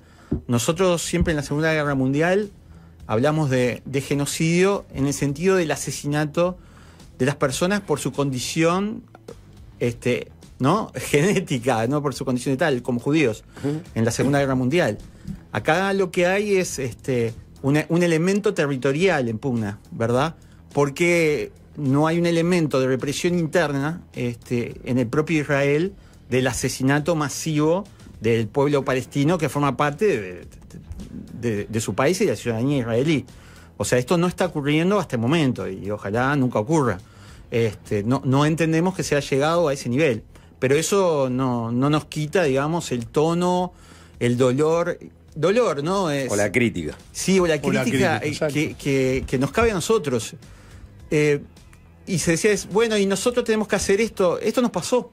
Y como esto nos pasó, no queremos que le pase a otros.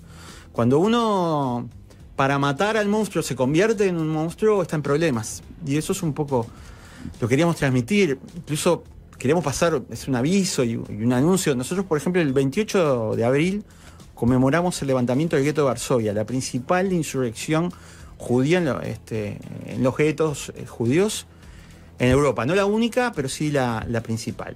Ahí hubo una insurrección, y hubo una insurrección armada. Los combatientes del gueto, cuando lucharon, sacaron folletería, digamos, que fue para la población que estaba dentro del gueto, pero la población que estaba fuera del gueto, que era la población polaca. Una de las consignas ahí era por nuestra, hablando de los judíos, y vuestra libertad. Y la palabra vuestra se refería a la población polaca que muchas veces veía hasta con indiferencia lo que estaba sucediendo, digamos, dentro de los muros. Y a pesar de eso, el llamado fue a que los acompañaran. Entonces nosotros que estamos acá planteando y denunciando la muerte de civiles inocentes, de un lado y de otro, estamos siguiendo esa misma consigna. Nosotros, o sea, los combatientes judíos lucharon contra el ejército nazi, pero no lucharon ni fueron contra la población polaca que estaba extramuros. Y todo se aplica para un lado y para otro. Lucharon por su sobrevivencia. Bien, para cerrar, Abraham.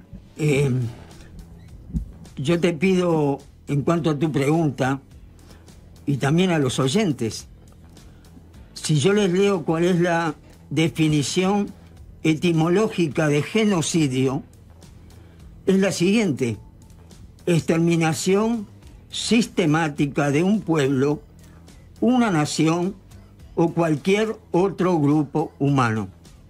¿Qué es lo que está pasando ahora? ¿Tiene la respuesta? ¿Tiene la respuesta? Que cada cual entienda cuál es la respuesta. Por último, antes de cerrar, un tema que yo considero menor en todo esto, pero que también terminó afectando en parte a la sociedad uruguaya, si quiere de una manera quizás un poco más superficial que lo que es el conflicto y la guerra y todo lo que ha pasado a partir del 7 de octubre. Pero, por ejemplo, hubo claras intenciones de intentar boicotear el show de Roger Waters aquí en Montevideo. ¿Ustedes irían a ver a Waters? Me queda claro que no lo boicotearían de la manera que se boicoteó por un poco las opiniones que han vertido acá a lo largo del programa. ¿Pero lo avalarían? ¿Irían a verlo, por ejemplo? Bueno, cada uno acá habla. A mí me encanta Pink Floyd. Siempre fue un referente. No estoy de acuerdo con todo lo que opina Roger Waters. Me encanta Pink Floyd. Y creo que coincido con algunas de sus opiniones y con otras no. Exacto. Sí, es una persona que, cumple una función social que conmigo, no va. Bien. Abraham, ¿te gusta más el tango? Si queremos ganar la paz, es necesario ser bastante flexible. Si te pones muy duro de un lado, no sirve. Eso vale para para Roger Waters y vale para todos. Bien. Eduardo Beder, Abraham Glick y Gabriel Cepak de la institución Jaime Chiklovsky, muchas gracias por estos minutos. Gracias a ustedes. Y bueno, quedan invitados para el 28 de abril, ¿19 horas? A las 19 horas, para el acto del gueto de Varsovia que realizamos todos los años en nuestra institución. Excelente, gracias. Es fácil desviarse.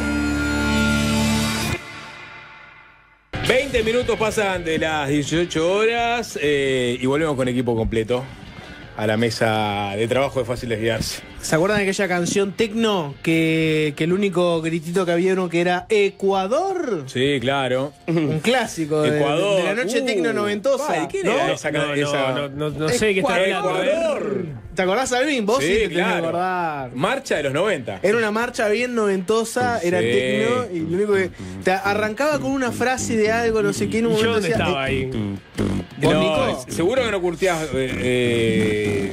curtías boliche nocturno, bailable, Nico. Pero somos de la misma generación. Sí, con pero Jorge. que no hay. De hecho, soy más joven que Nico.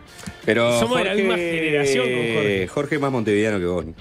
No, seguro que es más montevideano que yo. Que bueno, ahí puede haber una explicación. Pero, ¿te parece que no llegaba el tecno a 33, a Vergara? No.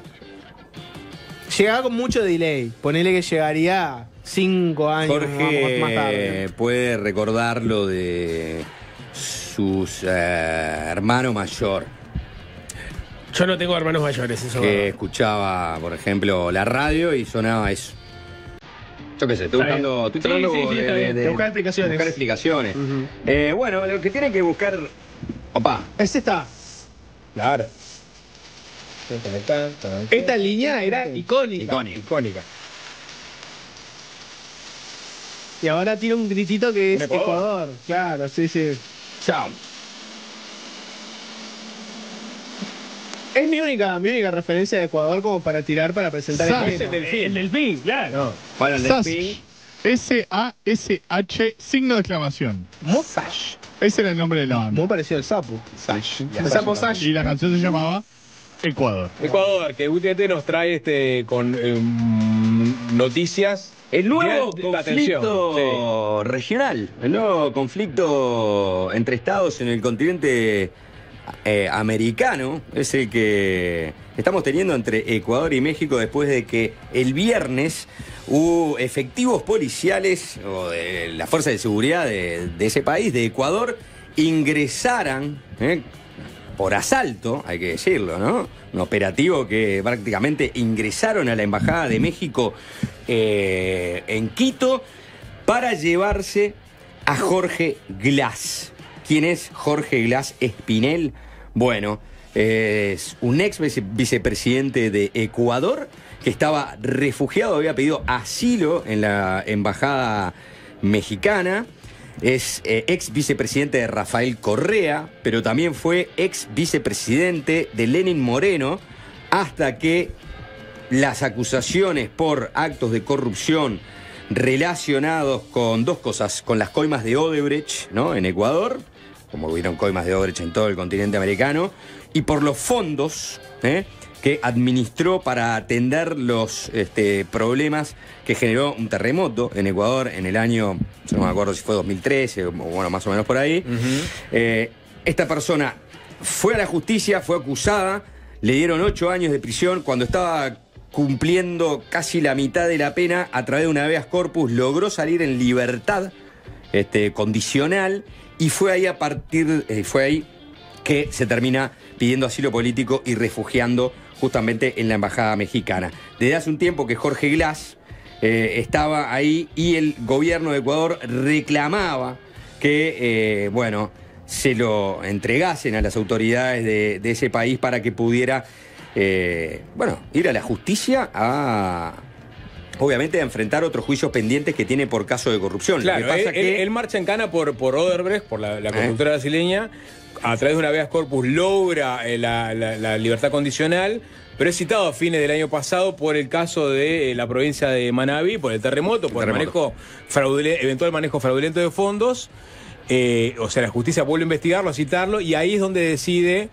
Primero define que está siendo perseguido políticamente, y a partir de ahí es que decide pedir Él dice asilo que a la la Embajada de México. justicia está actuando de manera política, ¿no? Exacto. Se lo está persiguiendo, que en realidad...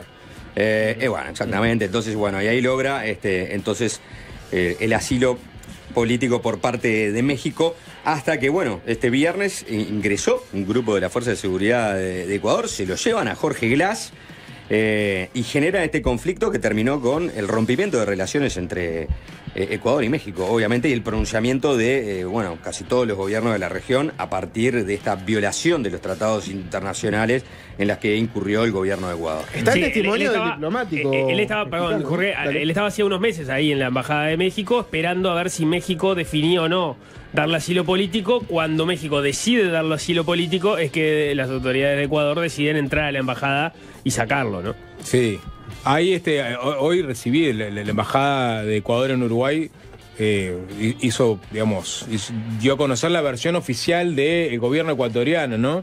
Y uno de los puntos, son varios puntos, ¿no? Pero digo, en defensa de lo que se entiende a nivel internacional como un acto violatorio de las convenciones que existen en relación a el amparo para las personas que eventualmente sean perseguidas políticamente, ¿no? Esa es la versión ecuatoriana. La versión ecuatoriana controvierte, digamos, las críticas mayoritarias que se han dado con respecto a lo que hizo el gobierno de Ecuador al ingresar a la Embajada de México, que es un lugar inviolable. Una embajada es parte del territorio del país, o sea, es parte del territorio mexicano. Vos no podés entrar, y menos por la fuerza combatir con un funcionario, como sucedió. No sé si lo tenemos eso, pero está el testimonio de Roberto Canseco, diplomático. Lo tenés por ahí, Juanjo, es este diplomático que se hizo viral porque recién a la salida dio una especie de rueda de prensa donde contó lo que le pasó. Golpeado contra el suelo y físicamente traté de impedir que entraran. Como delincuentes allanaron la Embajada de México en Ecuador. Esto no es posible. No puede ser. Es una locura. ¿Se lo llevaron al señor Glass? Entiendo que sí. Estoy muy preocupado porque pueden matarlo. No hay ningún fundamento para hacer esto. No.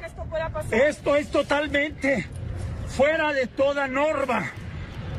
Y lo están haciendo porque es una persona perseguida, como lo podemos constatar el día de hoy. ¿Han dado aviso ya a las autoridades? Ahí está agitado porque salió a correr la camioneta. La camioneta se lo llevó y este funcionario salió corriendo atrás de la camioneta. Para que se hagan una idea del escándalo que es, que tenés un diplomático contando todo esto agitado de correr una camioneta. Pero ustedes recuerdan un episodio, obviamente el episodio similar que yo recuerdo es el de Terán, ¿no? Pero estoy pensando en episodios, ahora había, en Argentina había temor, por ejemplo, de que en Venezuela invadieran la embajada argentina porque hay algunos refugiados también que pidieron asilo político, pero no sucedió. Es una línea que no se cruza. Que no cruzó ni la dictadura de Maduro. No, la cruzó, ¿no? Y esa es la referencia que creo que tenemos todos, es la dictadura uruguaya con el caso de Elena Quinteros. Exactamente, que generó el rompimiento de relaciones, y eso, en el año 76, ¿no? Pero más cercano en el tiempo, el 79, tampoco mucho más cercano en el tiempo, ¿no? La invasión a la embajada norteamericana, claro, ¿no? Con la crisis de los rehenes. Una turba de estudiantes ingresa y se lleva a varios diplomáticos estadounidenses que estaban en la embajada, pero en estos tiempos de democracia aquí en el continente americano no tengo recuerdo de un episodio similar. No, creo que no hay, porque es una cosa absolutamente fuera de lugar. No se hace. Ingresar a una embajada de manera forzosa con la policía para llevarse un refugiado político, lo que provocó obviamente el inmediato rompimiento de relaciones por parte del gobierno de Andrés Manuel López Obrador. Y que retiró todo el cuerpo diplomático de ese país. Pero escuchen la defensa que hace Ecuador, ¿no? O sea, Ecuador justifica lo que hizo el viernes, básicamente. Primero hacen una suerte de defensa del presidente Noboa y del estado de situación de Ecuador, ¿no? Hay que recordar que hay una lucha casi frontal de tú a tú entre el Estado y bandas de narcotráfico. Dice el comunicado, desde su posesión el 23 de noviembre del 2023, el presidente Noboa ha combatido frontalmente a la delincuencia organizada, transnacional, en defensa de la democracia, la paz y la seguridad de los ecuatorianos. Hoy, cuando Ecuador enfrenta un conflicto armado no internacional, hablando de la lucha contra el narcotráfico, cuyas repercusiones en la democracia y paz ciudadana han sido evidentes, el abuso de las inmunidades y privilegios que otorga la Convención de Viena, concedidos a una misión diplomática, solo pueden agravar esta situación. O sea, está empanetando de una forma el combate al narcotráfico con el combate a la delincuencia de cuello blanco, ¿no? Que es la que se le acusa a Glass. Por esto, me permito explicarles a ustedes cómo el Ecuador agotó el diálogo diplomático con México respecto a este tema. Y ponen una serie de puntos.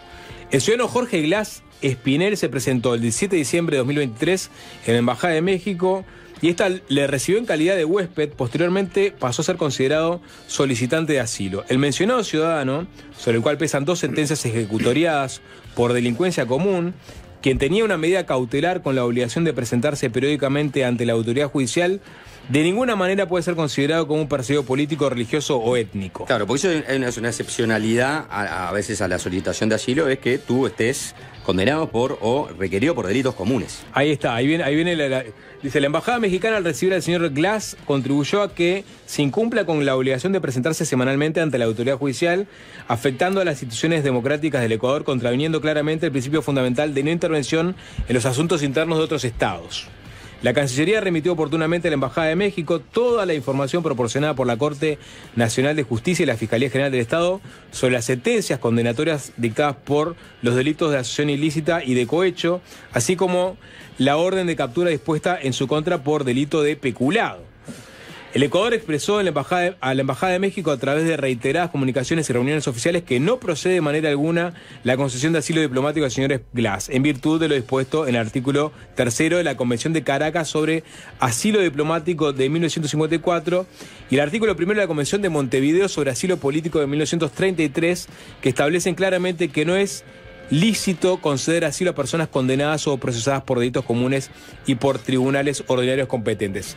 O sea, se anclan en estas dos disposiciones, estas dos convenciones, para decir que no era ilícito que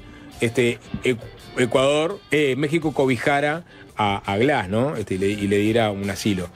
El 29 de febrero de 2024 la Cancillería solicitó a la Embajada de México, con base en lo dispuesto en el artículo 22 de la Convención de Viena sobre relaciones diplomáticas, la autorización de la Embajada de México para que la Policía Nacional pueda cumplir con la orden de captura dispuesta por la Corte Nacional de Justicia, la cual fue negada. Bueno, a partir de ahí es que viene la acusación. Dice, finalmente, es importante resaltar que el artículo 41 de la Convención de Viena sobre relaciones diplomáticas dispone que todas las personas que gocen de privilegios e inmunidades deberán respetar las leyes del Estado receptor y están obligadas a no inmiscuirse en los asuntos internos de ese Estado. Lo que pasa es que la Convención de Viena no debe decir nada a propósito de que si el asilo no se da conforme a como está establecido en la convención, vos puedas ingresar a la embajada, pelearte con un funcionario y secuestrar a la persona de un territorio que es una ficción, pero es un territorio de otro país. Claro. O sea, la decisión de Ecuador, más allá de que esté motivada por algo que entiende que fue ilegítimo de parte de México, es absolutamente desproporcionada en cuanto a lo que de todos los tratados internacionales.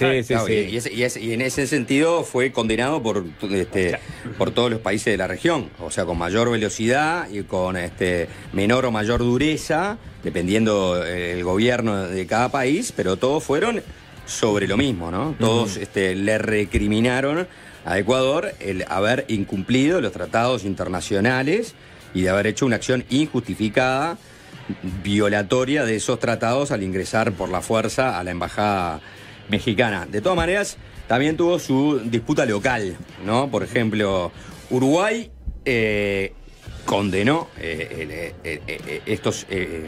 este episodio ocurrido Tuvo un primer comunicado, lo tengo por acá si lo quieren leer, que dice lo siguiente, ¿no? Se los leo así textual, un poco rápido, ¿no?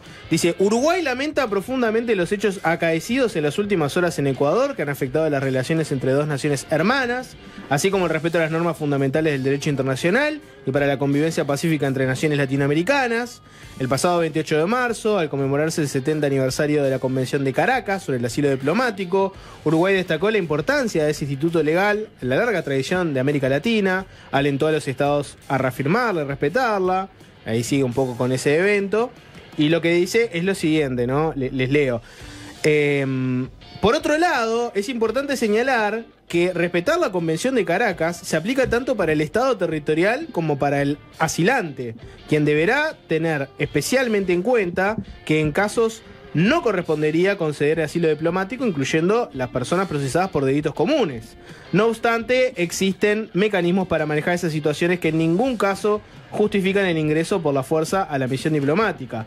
El gobierno de la República Oriental del Uruguay espera que pronto, tanto México como Ecuador, naciones hermanas, puedan emprender el camino que los lleve al restablecimiento de sus relaciones diplomáticas. Es un comunicado que en un principio no habla de una condena explícita y que además añade este párrafo explicando que respetar la Convención de Caracas implica, para la otra parte, para el asilante, no asilar a personas que no meriten el asilo, como en el caso de los delitos comunes, que generó el debate político interno de si este comunicado no fue un poco diciendo, bueno, los dos tienen parte de la culpa y, aunque lamenta los hechos, no condena. Bueno, pero lo que pasa Ese es que fue como el debate condena, local, ¿no? Sí. No, lo que no utiliza acá, quizás es la palabra condena, porque cuando vos ves que tiene absolutamente inaceptable y que en ningún caso justifica, sí, está bien. Lo que está diciendo es, bueno, acá lo que hubo es una violación de los tratados internacionales y eso lo estamos condenando al decir que es absolutamente inaceptable y que en ningún caso se justifica, por más que hayan dicho que había casos excepcionales, pero que no se justificaba porque había otros mecanismos para, cuando vos tenés una disputa, por entender, mirá, esta una persona no puede ser solicitante de un asilo político porque está requerido en nuestro país por la justicia por delitos comunes, ¿no?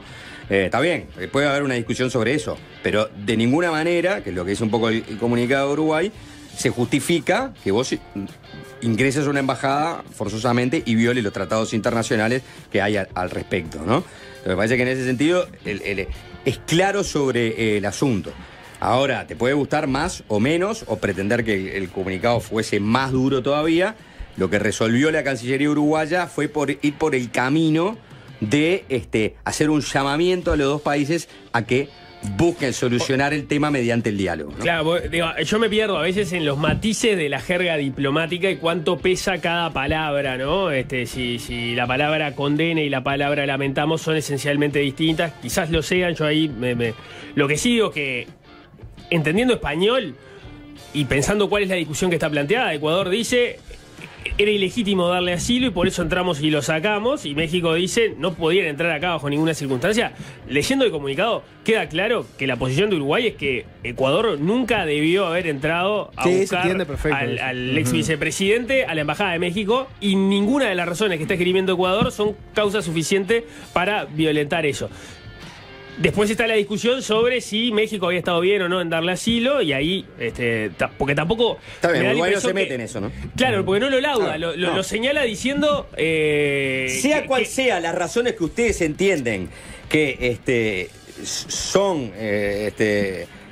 son malas respuestas de México en relación al problema, ¿tá? No importa cuál sea, jamás el mecanismo es este.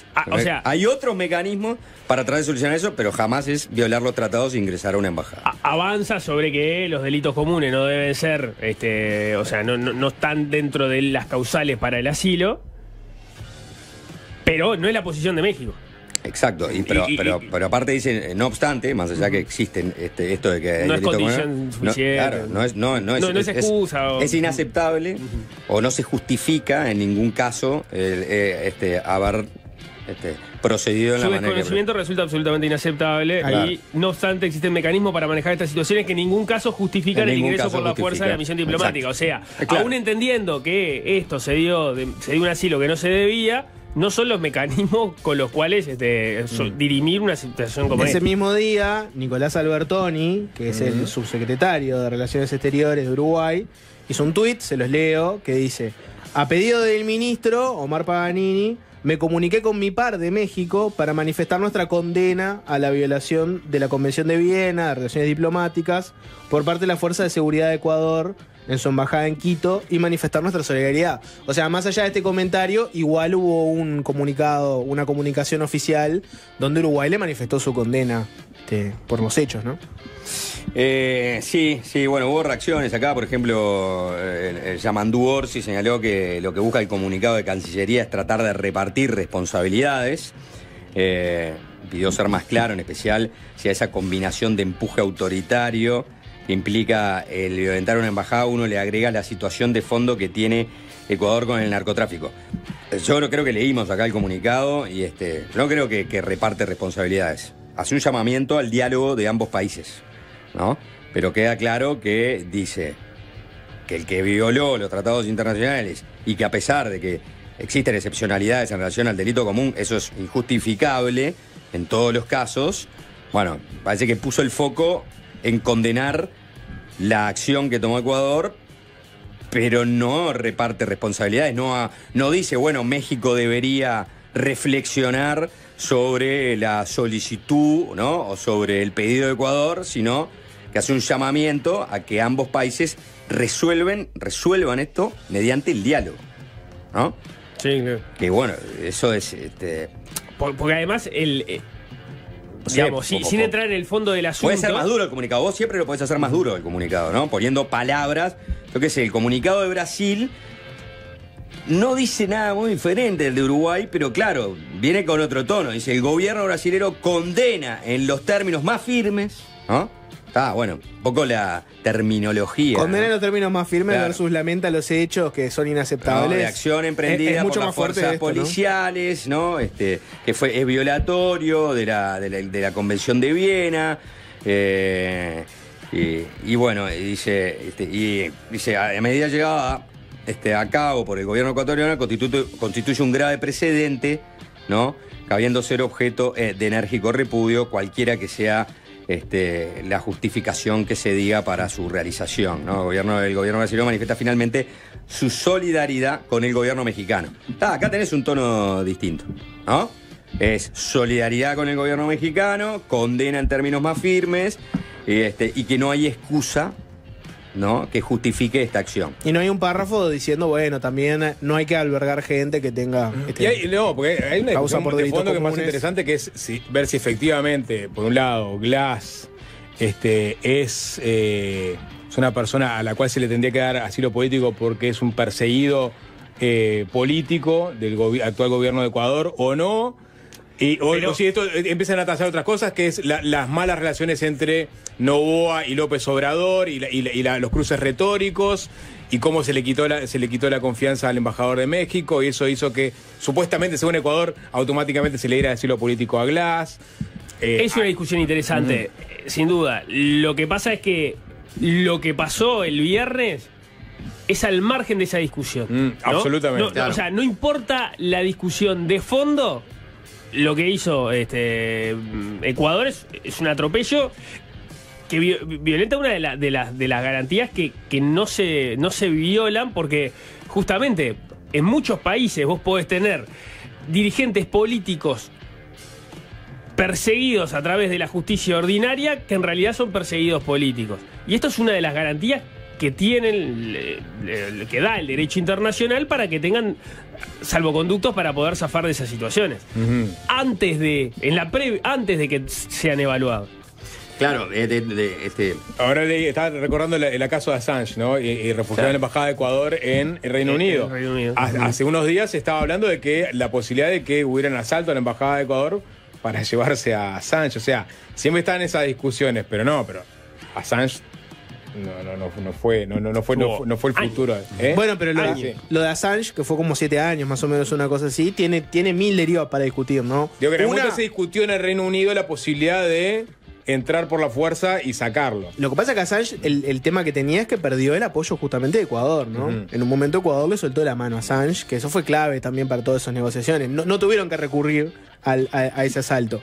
Ahora, con Assange es un caso interesante, porque tenés por un lado un tipo que está asilado en una embajada y vos tenés un país, que es Estados Unidos, que dice: este tipo filtró documentos sensibles de nuestro país. Pero lo perseguían por otros delitos. Y después tenés Suecia. Delitos ordinarios también. Después tenés Suecia, que lo perseguía por delitos comunes. Y así este tipo está acusado de violación, porque en un momento tuvo relaciones sexuales con una mujer, en un momento se quitó el condón, lo cual constituye una violación, porque fue un acto sin su consentimiento.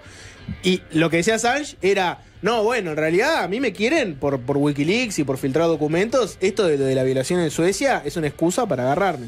Digo porque está el debate ese, ¿no? El problema es que la gente que está asilada por delitos comunes muchas veces te va a decir: yo soy un perseguido político, me inventaron un delito común para agarrarme. Pero tenés que convencer a un país que te asile. Tenés que convencer a un país que te asile.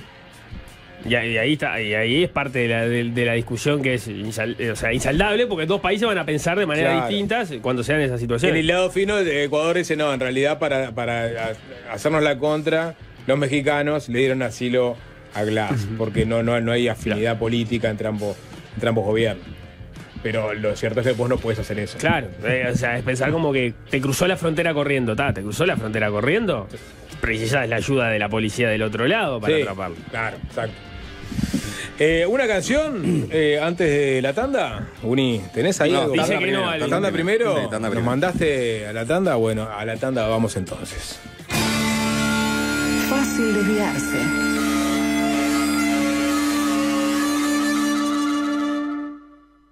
Últimos minutos de Fácil Desviarse. Llegaron muchos mensajes sobre la entrevista que la realizamos a la gente de Chiclosky.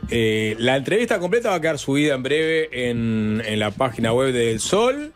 Obviamente la pueden escuchar ahí en la sección de Fácil Desviarse. Y también va a quedar subido el video en el canal de YouTube de FM del Sol. Van a poder verla, van a poder suscribirse ya que está. Y tener acceso a las alertas que del Sol le mande cada tanto. A mí, por ejemplo, se me prende, está doble clic al aire en este momento. No, viejo, ya está. ¿No? Dale, quiero escuchar una canción. Basta de chivo. Nos vamos. ¿Qué videos? ¿Nos reencontramos mañana? Comenten los videos que subimos en YouTube. Ya lo dijo Jorge. Bien. Y también los pueden compartir. Once in a lifetime, the Talking Heads. See you later. Bye bye.